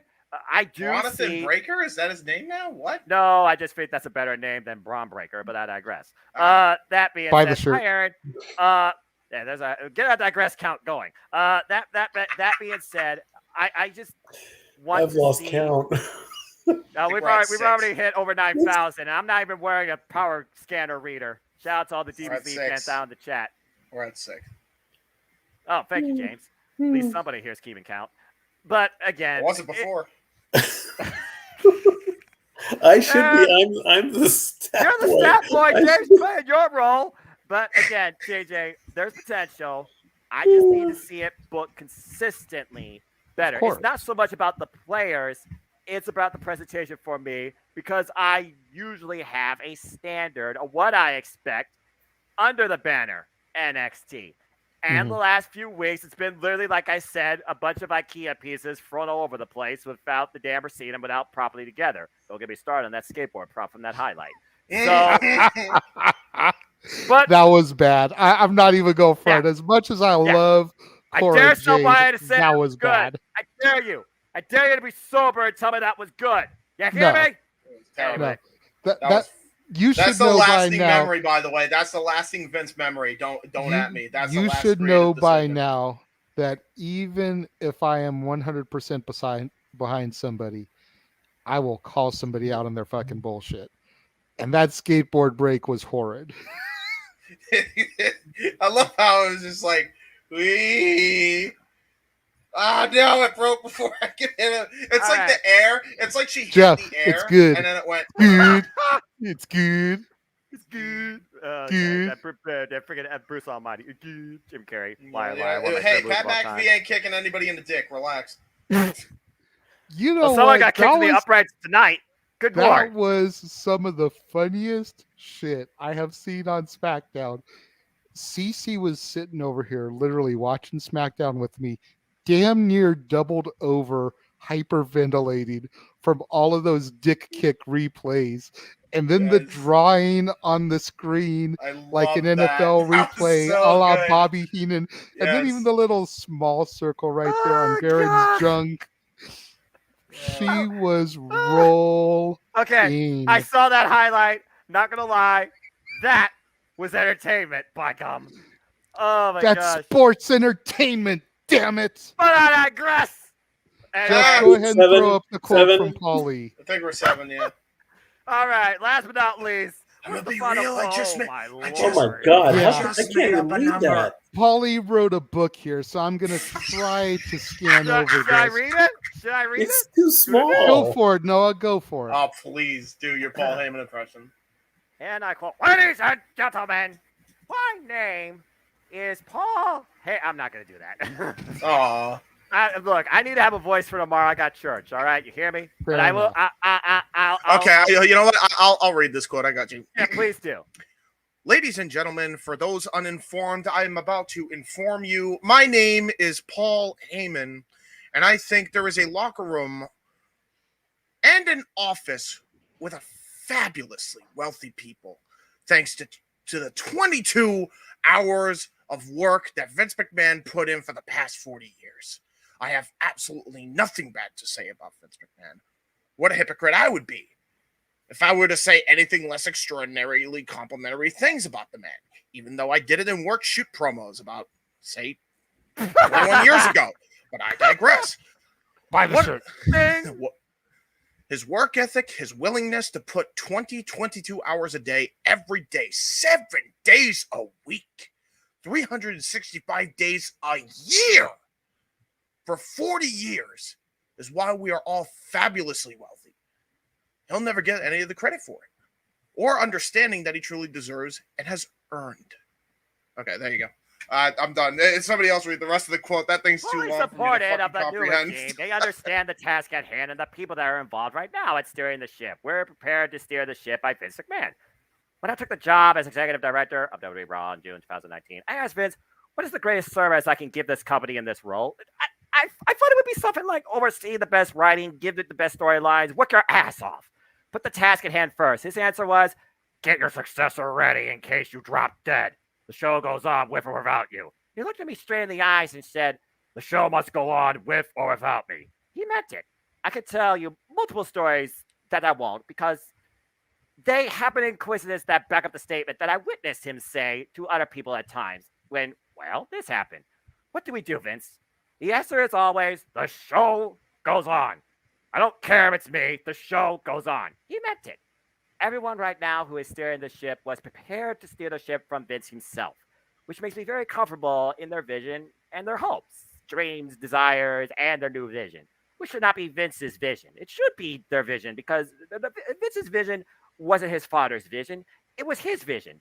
He created a universe in an image that, he believed him. Those who are now running the show will create the progression of that universe into the next generation of that universe based on the things they agreed with and the things they agreed with. Hopefully the things they agreed with, they will make better. Other things they understood was an absolute taught by Vince. They will carry on that tradition. It's going to be fascinating to watch. Anybody that sits there with the attitude, ding dong, the witch is dead, we're moved on, is a fool. We are moving forward in waters that were charted by Vincent Kenny McMahon. Part of the charter of those waters is what happens after Vincent Kenny McMahon, whether it was his vision or his understanding, that the implementation of his new visions would take place and the manner in which he wanted them implemented in a style he could be proud of. So I'm very curious under this new regime what the direction of WWE will be going forward, and I'm happy to be a part of that progression. Oh, there we go. He popped in. I did the first part because I had to come in and applaud that. That was ungodly ridiculous. Carry on. I picked the wrong night to not do the show, by the way, because my Paul Heyman impersonation, it can be vouched for. Carry on. Thank you, Jeff, for making that special guest appearance. That cameo only cost $14.99 through the website. You can get yours too from Jeff Meacham if you so desire. Buy a t-shirt, damn it, but I digress. Ding! For a t-shirt, $23.99 for double-sided. Yeah, exactly. There you go. Buy the t-shirt. Buy the t-shirt. Oh, gosh. But I digress. Ding! Another fantastic quote. And, James made a ha-ha there about the work shoot promos, but he's absolutely right. Like, just how hypocritical would Heyman come off if he were to go on record and run Vince down when you figure his old man basically allowed him as a 14-year-old kid to get his break in the business. Great the story. McMahon family has been nothing but good to Paul Heyman. Can't argue that. Without young Paul Heyman hustling, hence the Heyman hustle, his way backstage at Madison Square Garden, there would have been no Paulie Dangerously. There would have been no Dangerous Alliance. There would have been no EC fucking FTW. Mm-hmm. Fact. Also, ding. You know, there's so much regarding Heyman that would not exist had it not been for what McMahon Sr. gave Heyman. So, you know, I enjoy reading that comment, and all of these people make fantastic points. They do. You know, it goes back to what we said at the top of this segment. You know, you can condemn the man for his actions over the past months or even years, but to try to discredit where he took this sport, this form of entertainment that we and all of our viewers and our fans love so much is hypocritical. Yeah. There would be no Hulk Hogan. There would be no Undertaker. There would be no Stone Cold Steve Austin. There would be no Rock. There would be no John Cena. There would be no head of the table, no tribal chief Roman Reigns. There would be no Triple H. Without Vince McMahon. Period. I always say the correct term is the style he popularized as opposed to what he created. I guess they mean the same thing. I only say that because I feel like that's an insult to the poor Greeks who kind of, you know, invented this sport in a way. You know, I mean, if you want to go back to the history of wrestling, language, James. Careful, James. Stat Boy is Greek. No, I'm not against you. I'm defending your culture, bro. What's wrong? Let's just defend it. It's fine. He's going back beyond the WWF or whatever it was called even before that, because again, we were not around before Vince and Kenny McMahon was a thing. So this goes even beyond us as fans, James, but we can understand because, well, obviously the internet has taught us the history of course, Vince and Kenny McMahon, his desire to be a wrestler, it didn't work out. He became a booker, the booker. He then took the company from his father, and here we are. Oh, jeez. If you guys want to check out the offending the Greeks, Damn I'm it, not Jeff. offending the Greeks. I'm defending the Greeks. What do you mean? They created the sport, man. As I was saying. Oh, Jesus. Oh my gosh, we've got. We still have two more topics, guys. Have we gone JJ's quote yet? I'm not sure at this point. Hey, Steph. We're getting there, Noah. We're getting there. It's not my quote. How long? How high are we on that meter? Never mind. Hold on. Now that I know about the origins of your background, I gotta send you a promo I did for Mike Nikos, who has a great character in a wrestling show. So that's good to know. I would love to see that. Yeah, for sure. I'll send it to you right now while we're getting to the main event. Before we move on, is there anything else anyone would like to say about this topic and the Vince McMahon thing? I think we said enough. Yeah, about to say you had four. Let's look at this. 4 generations of workers under this company give their stance about the creative direction then, now, and what's to come. I think everybody had fair points, and through all of them, there was nothing really negative or regretful or bias. It's just optimism, better communication, more input, but also an appreciation. And unlike some people, there's no apologies necessary. Had to get that in there. There you go. Damn it, James! Damn it, James! You freaking idiot! I know, right? But we digress. Next topic. Next topic. Triple H recently was on Logan Paul's Impulsive show. And he says that having a character and telling a story is more important than being a great wrestler in order to appeal to a wider fan base. Triple H goes on to say, it's not the moves. It's like watching a movie. How many movies have you seen with crazy budgets and special effects and CGI that visually you go, holy shit, that's amazing, and no one cares? The movie bombs because there's no story. So no one really cares. It's not about the moves. It's about what you do between them, the characters, and the story. I can make a way longer list of terrible athletes that were incredibly over in the business, than I can of crazy athletes that were the be all end all. People who are fanatics about what we do go like, oh my God, that match was so good. These guys are so good. And everybody else is like, meh. Not wrong. Wrestling is not one-dimensional. You need that level of athleticism, but you also need that sort of showcasing in storytelling. John Moxley said in his book, wrestling is everything. It is competitive. It is theatrical. It is suspenseful. It is engaging. It is cooperative. It is role management because the ref, the two wrestlers, the environment, the commentators, they all play in order to bring you this showcase. Now, whether or not the quality meets your expectations or make you want more, that's your own suspension of disbelief.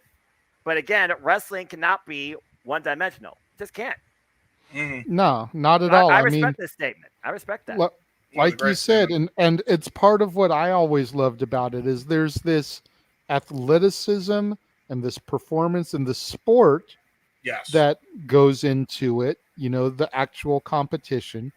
But then there's the entertainment value, the characters, the storytelling, the backstage segments, the promos, hence sports entertainment.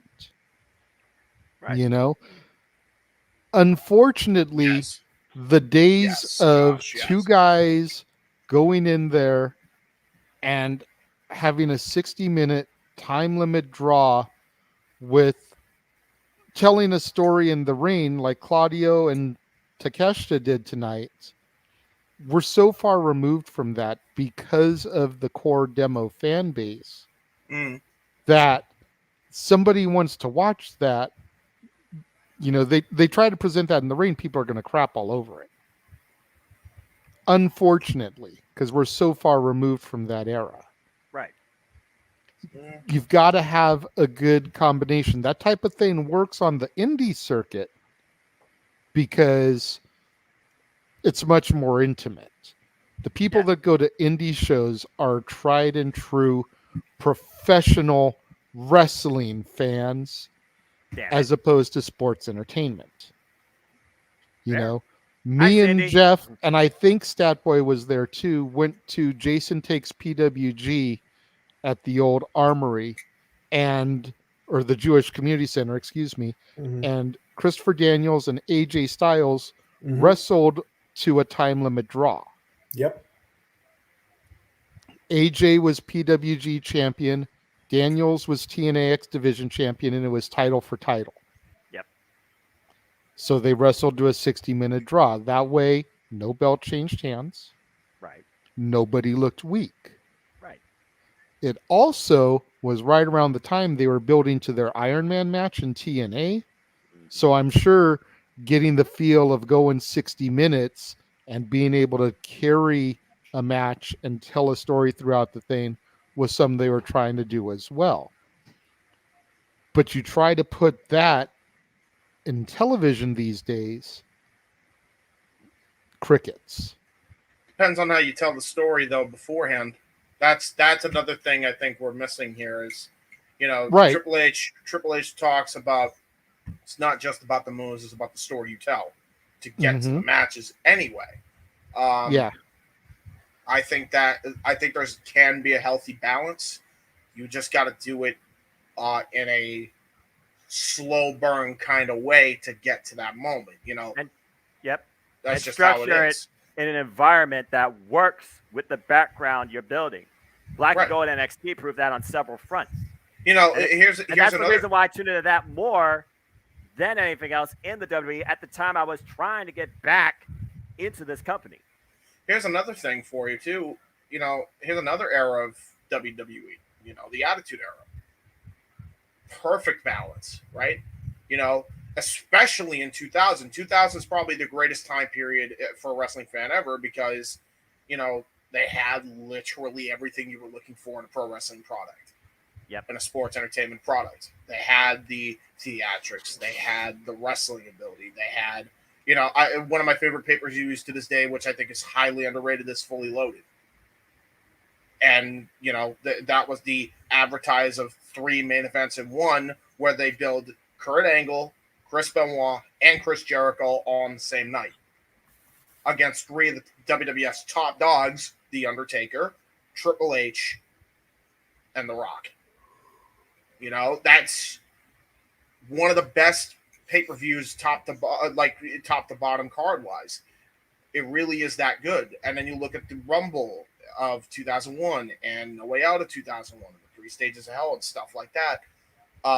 You know, and it's not to say that they hit everything out of the park all the time. You know, they got a few strikeouts here and there, but Of course. most of the time they were firing on all cylinders because everything was being built.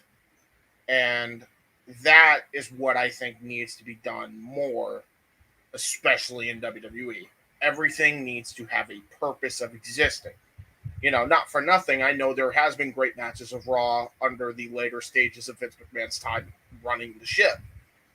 But guess why I didn't watch? Because nothing made sense, right?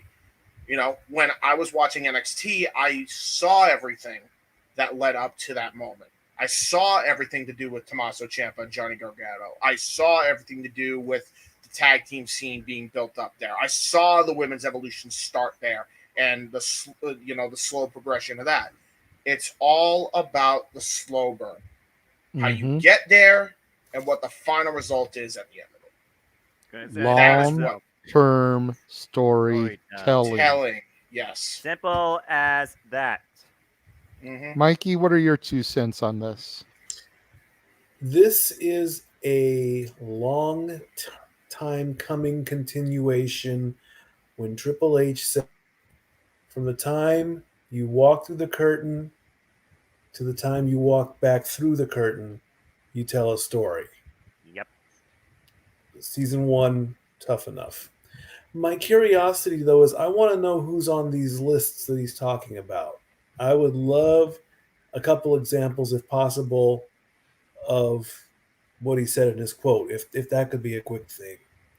Who's he talking about? Well, he didn't list off names, but knowing Triple H and people he's trash talked in the past, you got to figure, you know, when he talks about terrible athletes who are incredibly over in the business, does the name Bill Goldberg ring a bell? Where he absolutely crapped on him on Tough Enough. Here's another one for you. Ultimate Warrior, who made him job out. Yeah. You know? Everybody speaks so highly about Jim Hellwig ever since his passing and right before, but they did make a DVD called The Self-Destruction of the Ultimate Warrior, and Hunter was a huge part of the burial of that. Yeah. Another name that I can think of, and you know, I know the guy hasn't had the best health lately. He's going to be the topic of a biography. Lex Luger. Yeah. Okay. Wasn't the greatest athlete in the world. Didn't even want to be in professional wrestling. Just did it to make a paycheck. But he got over big time. Yeah. To where WCW put the strap on him how many times? Many times. Even when Bischoff didn't even want him in the company for a while. Yeah. Even though it was a good opportunity for him. Like, He's it was still a a Sting drama. recommendation. Yeah, he was still a draw. Here's another name that's going to be controversial, including to the guy running production. Hulk Hogan. Oh, Lord. Think about how over he was, but how many people go on record in interviews saying the dude couldn't tell the difference between a wristwatch and a wrist lock? I would agree with that statement, but then you forget about his match with the Great Buddha. You know, it's just kind of how it is. He can wrestle. He just didn't want to. And that's from the producer. Damn. In Little League Baseball. No, it's story. I think it was like one of those things where it's like, you talk about Hogan. Hogan was built to be a 5 moves of doom guy. That's what he was. He, in the WWF especially, but, you know, watch his matches in Japan, and you know he can work. He can put on those working boots if he really wants to, and could do a damn good job. He just knew he didn't have to. I mean, James, he just knew he didn't have to. If we want to go a little bit closer to the time that you and I kind of like had our fallout, I feel like one of the biggest things that definitely was the definition of a guy that people believe couldn't wrestle, but he was the draw, John Cena and his 5 moves to doom. And he was really the company's forefront man for over a decade. But he could wrestle if given the freaking chance. They just never allowed him to. Well, you know who else pulled that out of him in one match? Here's one person that I thought never could freaking wrestle a dime worth in the ring, and then I saw his match with Rey Mysterio in 2012. JJ, freaking Mike Mizanin. Thought he sucked. Turns out he's a lot better than I gave him credit for. You know, it's stuff like that. I'm ready for stuff like that to happen. Yep. Especially now. The king of soft style has somehow stood the test of time and has only gotten better. And then the flip side of that coin, you think of somebody like Dean Malenko. Yeah. You know, who never got the credit he deserved. Still doesn't. You know, had him playing a freaking James Bond wannabe while he was light heavyweight champion when he got called up to the E. Personally, I thought he showed a lot there, and they just didn't give him the opportunity. I still thought it was entertaining. They were giving him a chance to show character, but it wasn't Malenko's style. No. Malenko was always that badass that just kind of got in the ring and whooped your ass. Right. You know, go back, watch that 2 out of 3 falls match on their last night in ECW with him and Eddie. And then you compare that to the James Bond wannabe shit, and it's just like, okay. Yeah. And here's another one for you. You talk about people that were kind of not utilized to their full potential. I mean, there is no reason, even regardless of how everybody feels about this man or not, no reason why Taz should have been buried the way he was. No. At all. No. When they had that match, ECW champion versus WWF champion, him versus Hunter. Dweeb in the whole room. Hunter buried him big time. They could have done that match, set like a 30-minute or a 15-minute time limit on it, gone to a time limit draw. And that was during a time period where it would have still gone over because it was the early 2000s. I'll do you one better. They could have had the same match. The issue was they didn't even let him utter a single catchphrase of his. No. Not one. It was ridiculous. Yeah. It was ridiculous how they just treated him there. And it's the worst thing that you could have done because Taz could have been up there with those caliber of guys that we just mentioned. A Malenko, a Guerrero, a Benoit, you know? Absolutely. Yep. I mean, we don't have to worry about that now. Hey, Vince, our guy took the ECW title, you know, he jumped to WCW. He's still champion. Can we borrow your guy to beat the piss out of him? Yep. Hello, an original Forbidden Door, a WWF contracted competitor versus a WCW contracted competitor for the ECW Heavyweight Championship in an ECW ring. Boom. Then Taz brings the belt to SmackDown and gets buried. Yeah, sure, we'll help you out, and your champion sucks now. Exactly. Which, you know, it's stuff like that. Now, keep in mind, while it probably was also a Triple H call, you got to remember this was the damn culture because everything was you got to be a shark in order to survive. We don't have to worry about that anymore. But that just goes to show trying to sell it like that.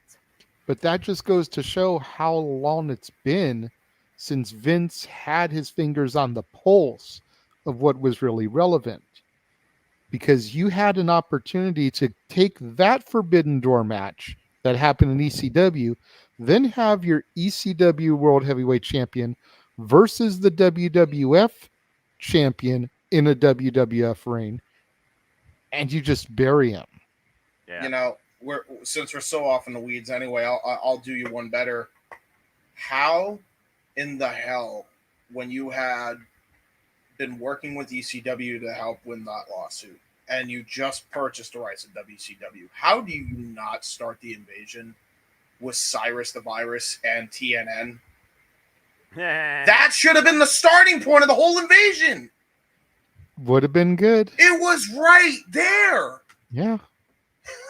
And another thing that James drove us away, missed opportunity. The amount of missed opportunity, and it wasn't just me that saw it either. There was plenty of people. Oh, you kidding me? It was a friggin' flux.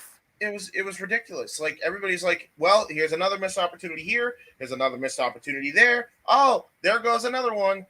Almost had it. You got to be quicker than that. Every single day. Go for the fish and just let it go off the line. You know, the CM Punk thing was like the final straw for a lot of people. For me, it was like shortly after that. I was done after everything I heard. Because how do you miss the opportunity with him or in general? You know, exactly. We could go on and on for days. I mean, the thing, by the way, this doesn't just apply to men. This applies to women, too. Shout out to my friend Megan Chiba. She will always rant about Eva Marie. Yeah, probably. Oh, let's not get started on her. Miss, I don't know how to kick out, even though it's a basic fundamental wrestling trope. How the hell you don't know how to hold a damn headlock? Anyway. Sorry. Right? Let's move on. All right, that brings us to our main event of the evening. Adam Pearce on Friday night made the announcement, a women's tag team championship tournament. Yay! What? Does the tournament signal a reconciliation? Are the former champions' shadow too large if not? Beginning Monday night on Raw, and I'm assuming it's going to culminate at Clash at the Castle, a tournament for the Women's Tag Team Championship. And I'm going to go on record right here, and then we'll go to Mikey first out of this one. But I'm seeing this, and I'm reading the rumor mills, and I'm hearing stuff that the boss man's posting and talking about on NoDQ. I'm having a 2011 CM Punk moment here. I think we're going to have the tournament. Tag champions will be crowned at Clash at the Castle. And then here comes Sasha and Naomi. Oh, you're the champs? That's cute. We never lost these. Go with it. Start program to see who the real champions are. You know what's funny? You actually got your team to fight them in Io Shirai and Dakota Kai. Or I'm sorry, Io Sky now. And Dakota Kai. To go after them. There's your match right there. I'm for it. Are you trying to derail the women's evolution, Josh? For Pete's sake. For real. Like, we've got Noah watching Raw, and you want to give him the Bellas? For real? Well, I can actually get behind Lay Cole a little bit because the Grinch's heart has softened on Michelle McCool since her retirement. Fair. I used to not be able to stand her. Loved Layla, hated Michelle. Them as a unit were good, and it produced the greatest video I ever saw on YouTube that wasn't entitled Santa Claus is a Dick. And it was the rise and breakup of Lay Cole set to Sarah McLachlan's When She Loved Me from Toy Story 2. I remember that video. That video right. was So the greatest video ever. It was so funny. That was good. It was so good that when me and Jeff did the top 50 entrance themes back in 2012, and Lay Cool was brought up, we inserted that video into it when we were talking about it. With all due respect, I know you're a fan of what's her freaking name, Nikki Bella. The only way your Bellas come back as tag champions is if WrestleMania goes Hollywood and they're booked for that, and they I'm actually gonna tell you what, legitimately for it. I'm gonna tell you what. Here's where I want the Bellas to come back: Bellas versus Rowdy, Ronda Rousey, and Shayna Baszler opening round match. Rousey and Baszler squash them. Okay, I'll take that. Yes, because Baszler is doing it. Baszler should be doing it. That I respect. That I support. And then the Bellas just go back to having babies and being moms and stuff. I will say, James, hold up. Producer man just came on camera. He obviously has something he wants to say. Mr. Meacham, the floor is yours. No, why I got shot by birthday WrestleMania like that, fo? Why I gotta? You don't want to see the Bellas get destroyed at WrestleMania? I don't want to see the Bellas do anything with that stupid little twirl of theirs and then go back away. I don't even want them in the ring. Oh, fair enough. No. Okay. No, that's a. You know what? I'm taking off my glasses for that. The SmackDown before WrestleMania. I thought you wanted Bellas beat down. Why not? You got him so mad that he's breathing heavy, man. What do you? That's right. That's right. I might be okay with the Bellas this is a really good microphone. Stage of them all. I didn't. Lay cool. The Divas of Doom. You really want to throw a team in here to spark controversy and oh shit, they could possibly win this? No. I did not say they could possibly win this. Get that fire your freaking head right now. If the Bellas are going to win the titles, you can guarantee that I will be leaving. Noah, time out. That's not what he's talking about. I'm talking about throwing another name into this, not the Bellas. Oh. He really doesn't like the Bellas. It's okay, neither do I. But here's a name that you could throw in there that could seriously make people be like, oh shit. How about the team of Trish Stratus and Lita? Yes, that should be the team that wins that WrestleMania if we do it. If AEW doesn't bid on them first, at least make it to the finals. All right. So, at the request of the chat, I will put this comment up and I will respond to the comment. Uh-oh, here we go. What are you doing, Josh? All right. The Bellas are the entire reason we have a women's revolution. Wrong. Did you not watch their biography? I did. They are trailblazers who deserve their Hall of Fame spot in a tag team title run. Okay. Jeff, I'm going to let you take this one because I'm already granted enough for one night. Yeah, you know what? You're the producer man anyway. Give yourself a solo shot here. Address Josh one-to-one. No, that's good. With respect to our friend Caitlin and his and her husband, who are going to probably watch later, and knowing if I crack on them, I will never be able to have them anywhere near my house ever again, especially her. The Bellas are a huge part of the reason why there was a revolution. I think the entire reason.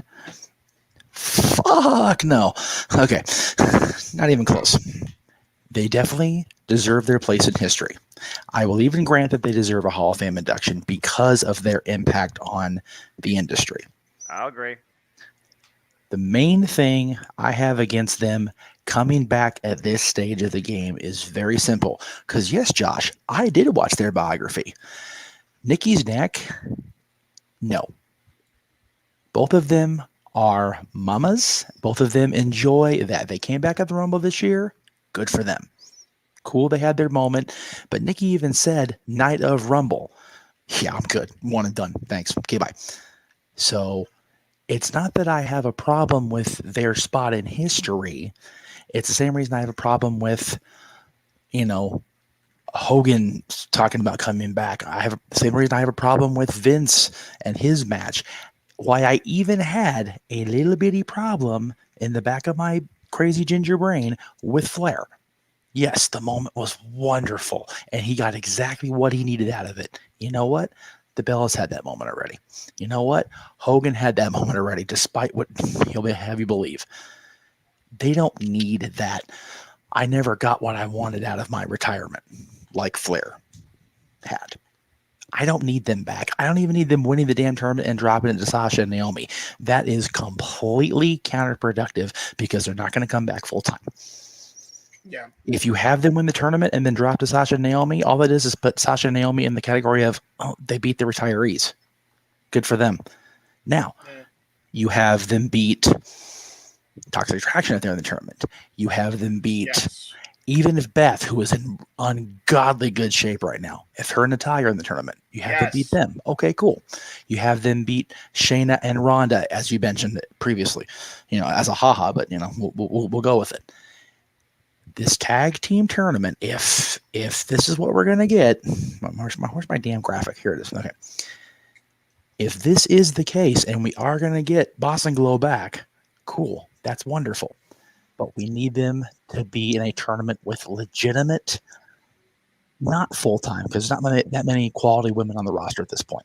There isn't. But at least legitimate teams that if they do the CM Punk moment like Punk and John did, it's not a, I don't care about this reaction.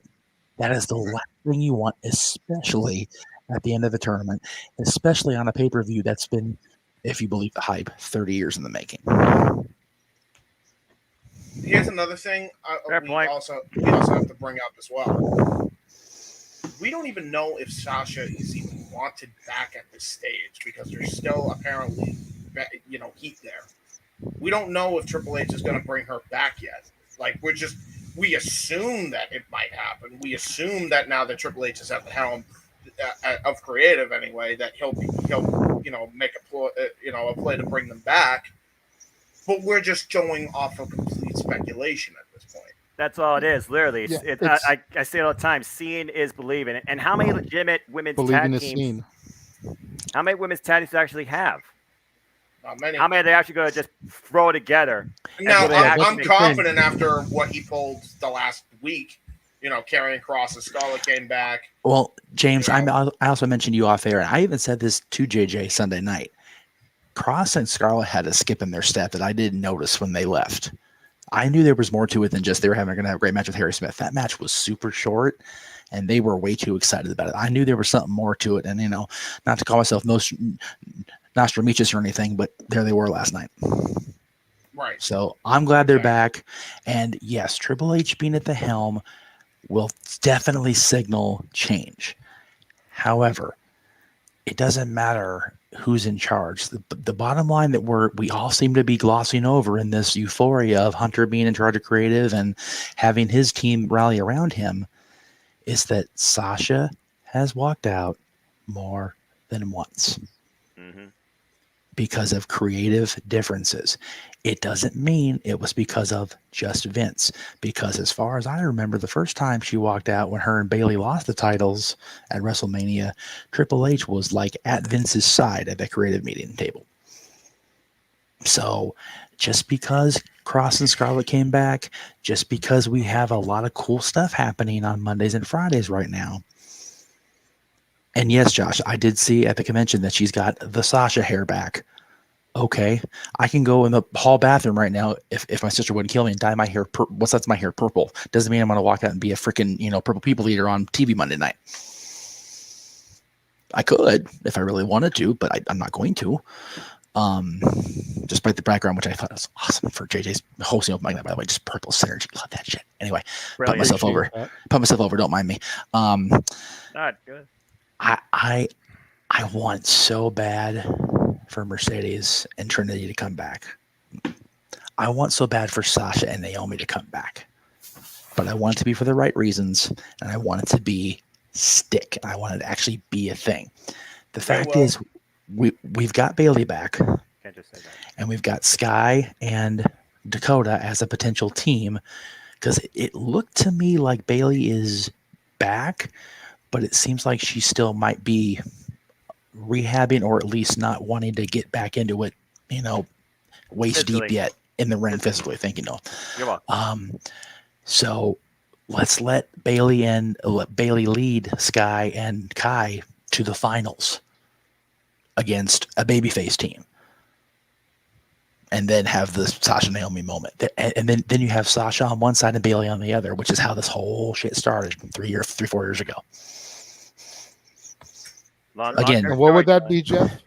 What would that be? You tell me. Long-term storytelling. Simple as that. Again, though, it comes down to how they structure this tournament and the teams involved in it. Yeah, and us two on the upper tier, and I think all of us at this point can say, I'd like to see brackets. Yeah.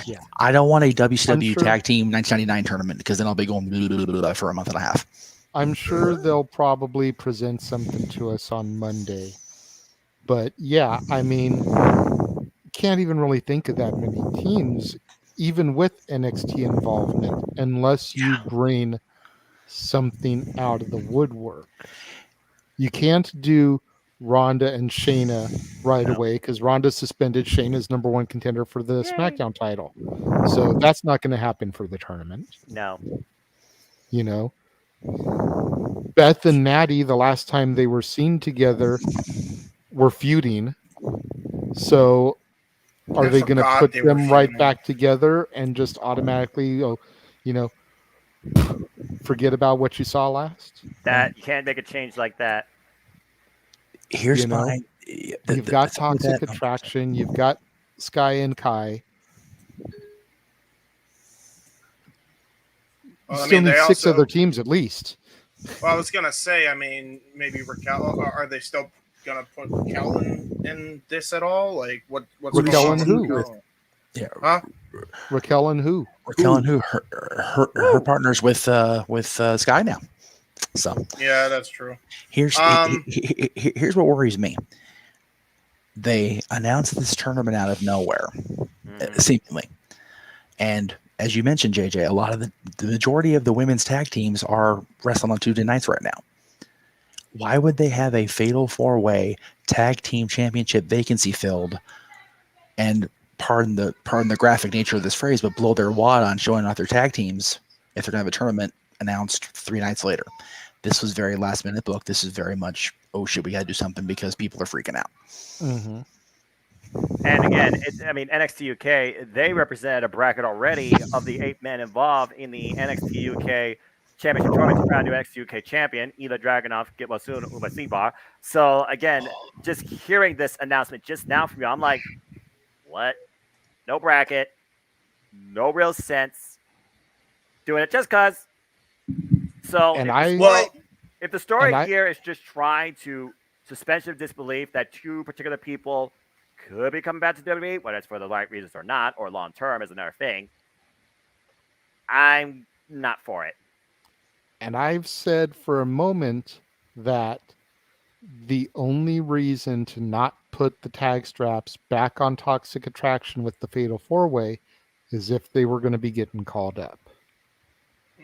Mandy Rose is going to face Zoe Stark on Heatwave. Get the belt off of her to Zoe. All 3 of them are coming up. True. I could see that. What about you? And what better way to make a splash than to have these girls come out of nowhere RKO style and take the main roster tag titles? True. And before we throw to Mikey, we've been bitching for how long about Bianca needing fresh competition for the women's championship. Mandy's right there. Yeah, right. Mandy's more than ready. Been more than ready even before she went down to NXT. Even with the not my NXT showcasing, I cannot deny the growth in development, both in ring and character wise and confidence wise, that Mandy Rose has shown. She's ready to challenge for the Raw Women's Championship. Stat Boy. The first part of the question saying, is this a reconciliation? If we're talking WWE as a whole, right now, yes. Mm-hmm. But the person that really needs to come forward and say, hey, I'm sorry this happened, is no longer in the picture. So that's, there's that. Okay. And although the girls can go to the NoDQ Pro Wrestling Tees and buy an apology there, so There you go. Mm-hmm. And how about no? I couldn't resist, James. That's too funny. And I will agree with what you said earlier. That's the way I would have written the story. You can throw 8 teams together.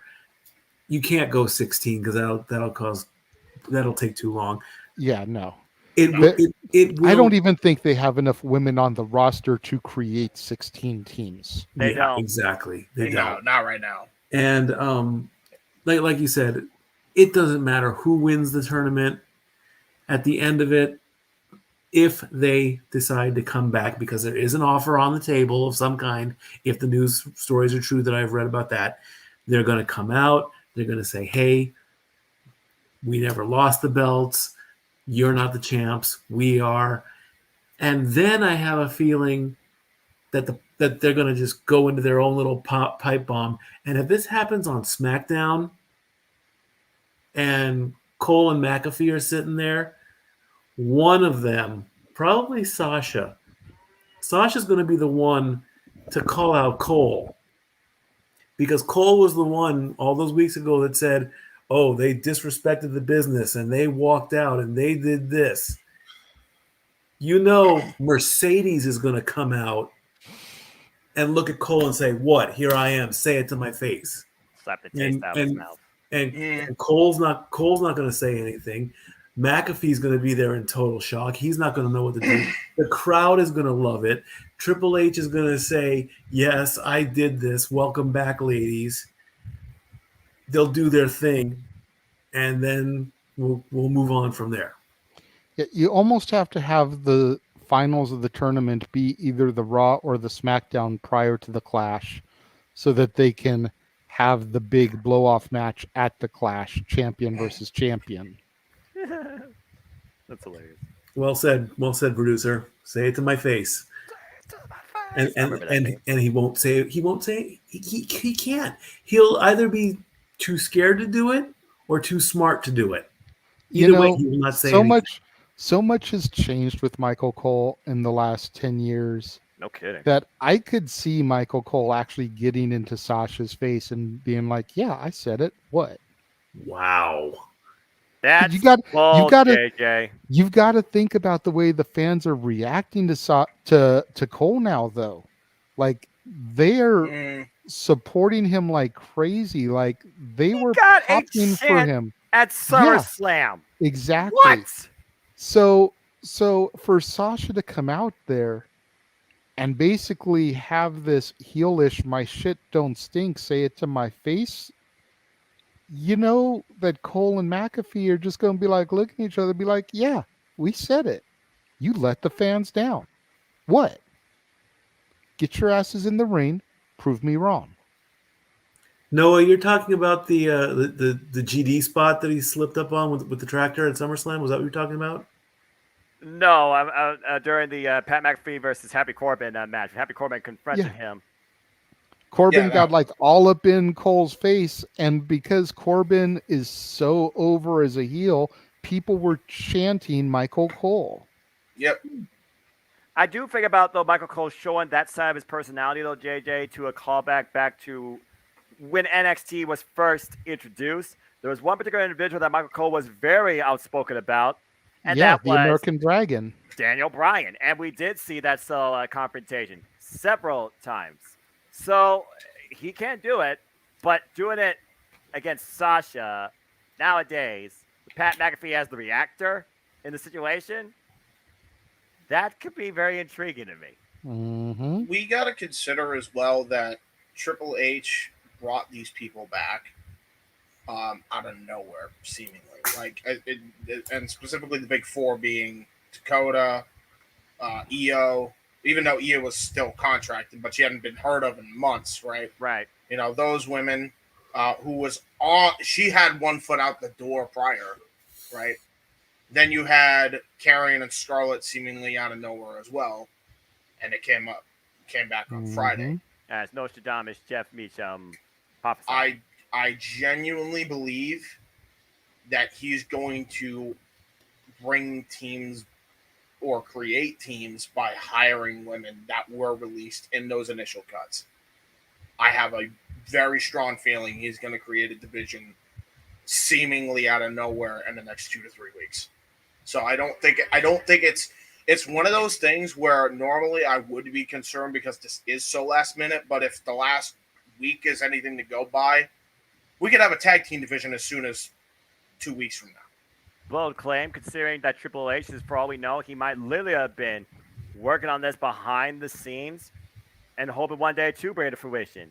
Now he can. So again, I'm not going to count out your thought, James. You might be onto something.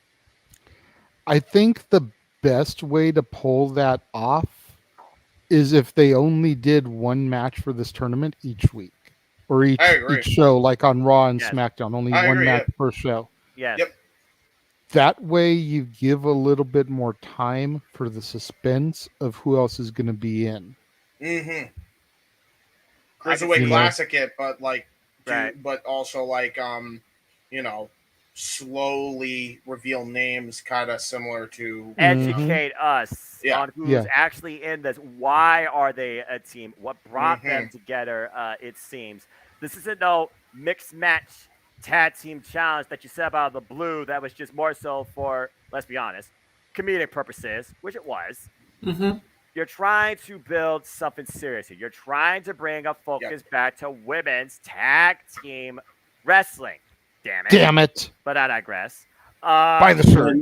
Ding. I had to do it. So, again, I'm intrigued. But, again, last time I checked, on the SmackDown side, you have, 7 free women? On Raw, you got maybe double. But how many can I actually recall being in a team scenario besides Piper Niven and Nikki Cross? Yeah, Nikki ASH. Don't mention that slave name. That being said, I do see Io Sky and Dakota Kai definitely being motivated by Bailey.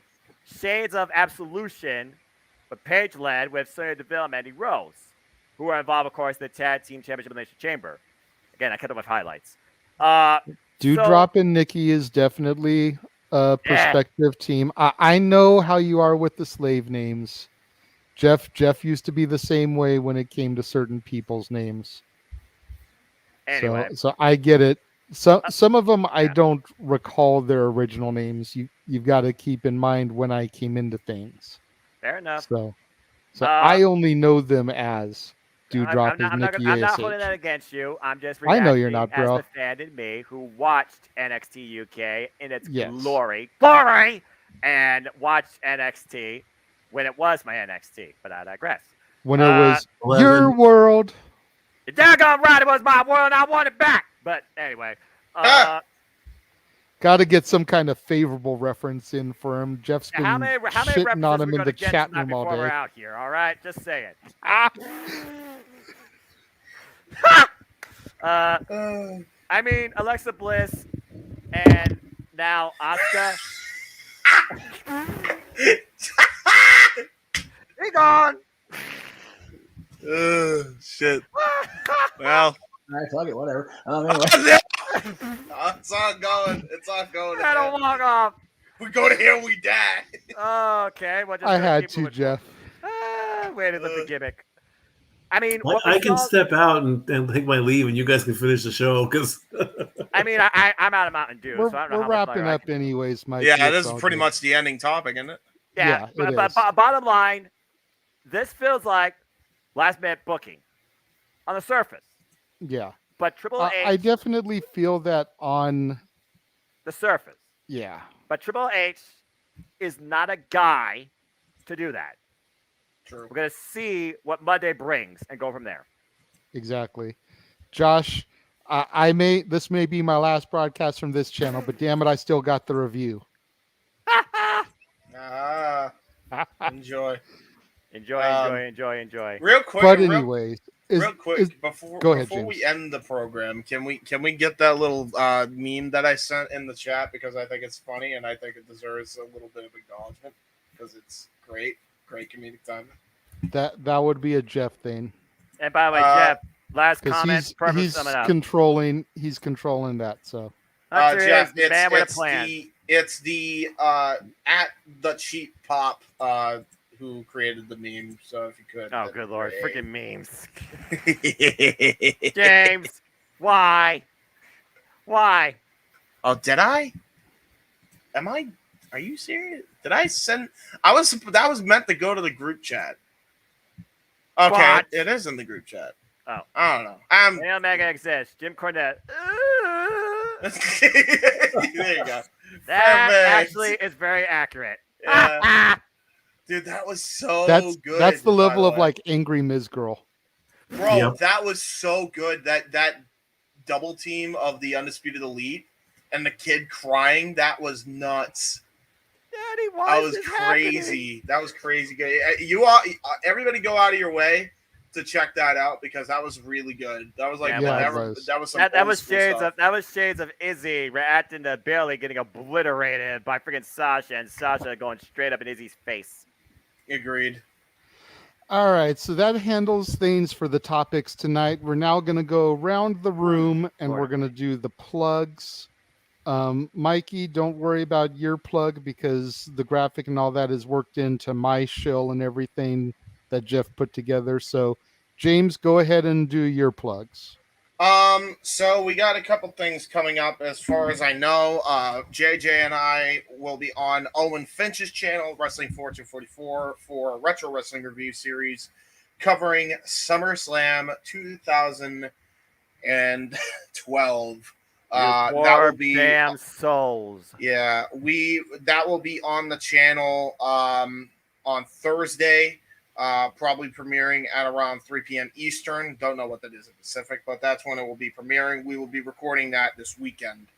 3 Eastern is noon Pacific. That's good. It doesn't conflict with or Thursday I don't have a show going up. I was going to say it doesn't conflict with Renegade. That's kind of what I figured. Yeah, it was an open field for us anyway, so that's why we're doing it.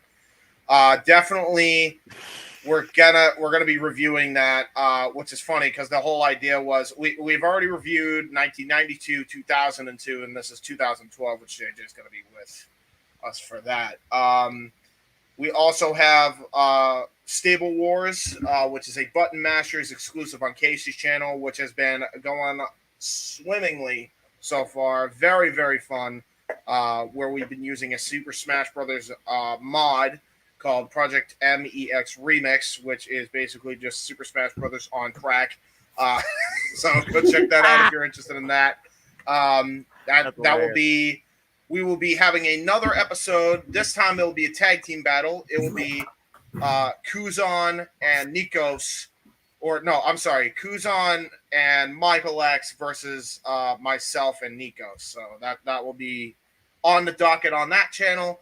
And you can check out my channel for future Jay Hebert side of things, where I will actually probably be doing the Jay Hebert side of things I've been wanting to do for ages, which is basically talking about the stuff that happened between Amber Heard and Will Smith, and also between Johnny Depp and I mixed the two up.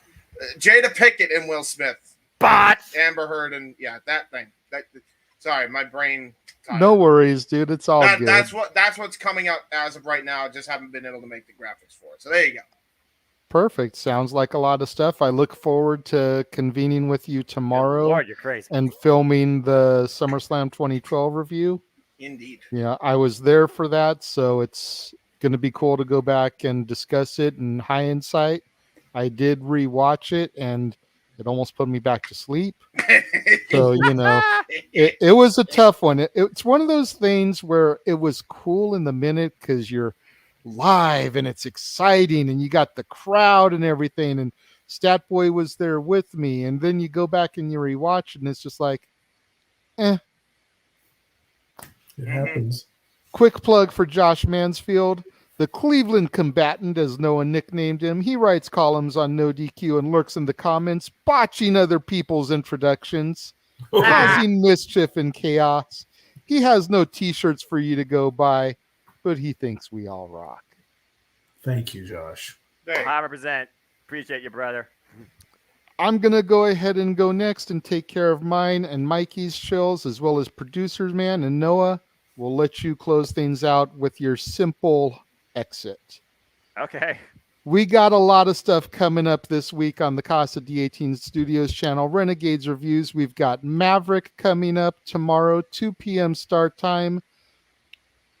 Got Last Action Hero on Wednesday. We've got Purgatory on Friday. The return of Stat Boy Sports Bar, the season premiere, August 9th. It's going to be exclusive live on the Casa channel, and then on Thursdays it'll get a replay on the Jeff Meacham Network. The Stat Boy is coming home to the Casa D18 Studios channel. It feels so good to be able to say that. Back when we started the Casa channel back in 2011 and really expounded on things, Stat Boy's Rants was one of the major fixtures on the channel. So to have him with the show with Dory Lou back on the channel, So cool to welcome him back. New release Saturdays, the Jordan Peele horror flick Nope, and then of course Sunday, The War Zone, the weekly acquisition report, the newest additions to my ever-growing media library. Of course, we've got the Jeff Meacham Network. We've got the top 10 Eagles songs on Monday. And this one's going to be a little bit different. In fact, both the dad's topics this month are going to be a little bit different. Normally, I'm the one that brings things home on the non-wrestling topics. It's going to be topsy-turvy.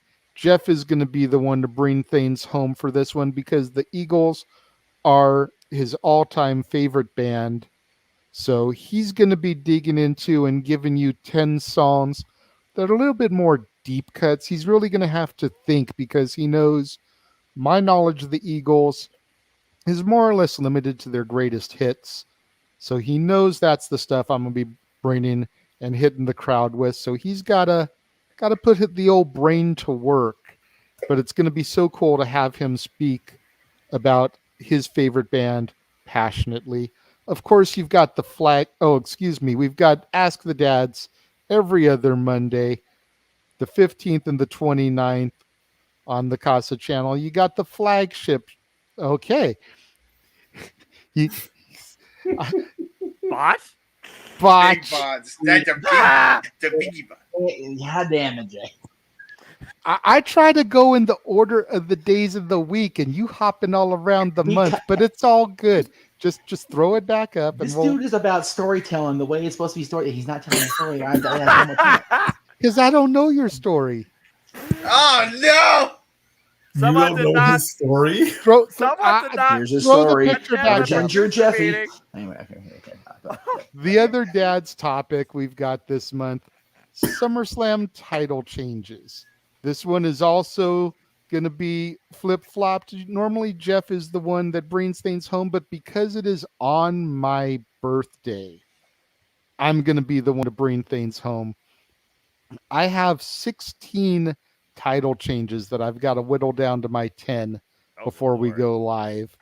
And considering that I had that huge gap in between when I stopped watching and when I got back into watching, I've actually got a title change from 2018 and 2021 in my perspective to whittle into the list, see if those make it. As the thing says, all Super Chats donations collected that day will go to me since it is my birthday, basically being looked at as a birthday gift from the fans. Anybody that Super Chats that day, I'll be getting the money from that one. Thank you, Jeff, for deciding to do that after I requested that. Now that covers the dad's episodes, every Tuesday night after NXT, the flagship of the Jeff Meacham Network, Talk Wrestling, still celebrating its 15th anniversary. I have a feeling it's going to be kind of like Disney where they celebrate for the whole year. But Jeff deserves it, man. He's been working his ass off for these 15 years on Talk Wrestling. Join in and see what it is that he's got to discuss this coming Tuesday. Wednesdays, as always, the Greg Cherry Show. You can find that over on the Greg Cherry brand, as well as on the Jeff Meacham Network.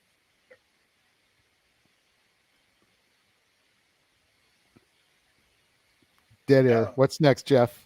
Throw up the next image. I'm forgetting. I thought oh, yes. Thank you. If Greg's Wi-Fi went down. If Greg's channel hits $300 total in August donations, he has agreed to run a 10-match WTC title defense gauntlet. Oh, Lord.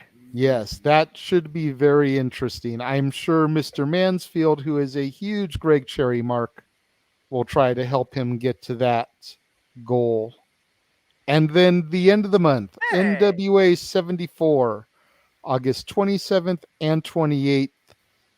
Preview predictions at 6:30 Eastern, 3:30 Pacific. Play-by-play and reactions, 8 Eastern, 5 Pacific. Of course, there will be open mic night. I'm assuming to follow the Saturday event as we usually do them on the Saturday nights. I was saying NWA 74 is 2 nights, isn't it? Yes. Oh, boy. It appears to be that way.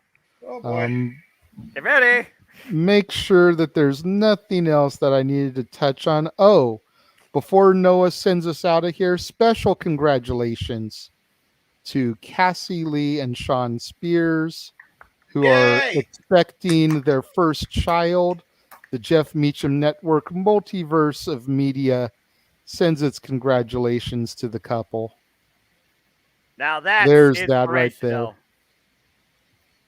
I like what you did there, Noah. Ah, there you go. That's I missed my tag champ. Well, now I know why. Now I know why the Inspirations had to call it quits for a bit. They just wanted to. So there we go. That is what is coming up on the Jay Hebert side, on the Casa D18 Studios, on the Jeff Meacham Network, on the Greg Cherry brand. Noah, take us home.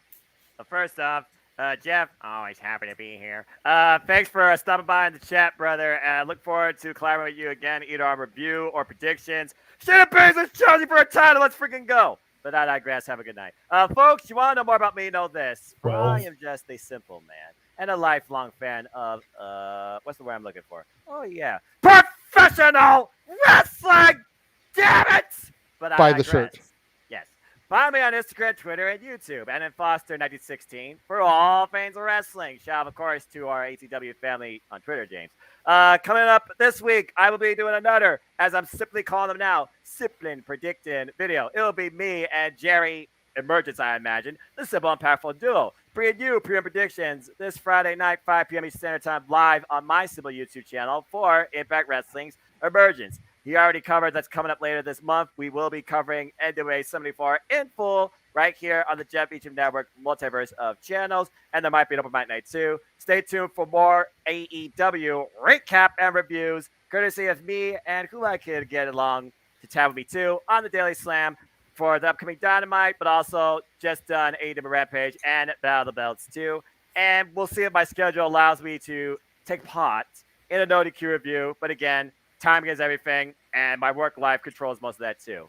But as always, let it conclude, there are no winners, no losers, no betters. They're just fans with their own opinions for this passion we all share. At the end of the day, folks, support one another and respect each other. And just enjoy life and enjoy professional wrestling. It's as simple as that. There you go. Thank you very much to Noah Foster, James Hebert, for doing an excellent job calling the action tonight. We greatly appreciate it. Stat Boy, thank you for popping in and joining me with reactions and joining us for open mic night. As always. Jeff Meacham, producer in the box. If you want to pop in real quick and thank the fans, thank you for allowing me to host this and basically take your seat, since I know where you are this weekend kind of prevents you from being too involved. Thank you to all the fans who tuned in and joined us today. And Stat Boy, go ahead and take us out. Until next time, my friends, I love you all. Stat Boy out.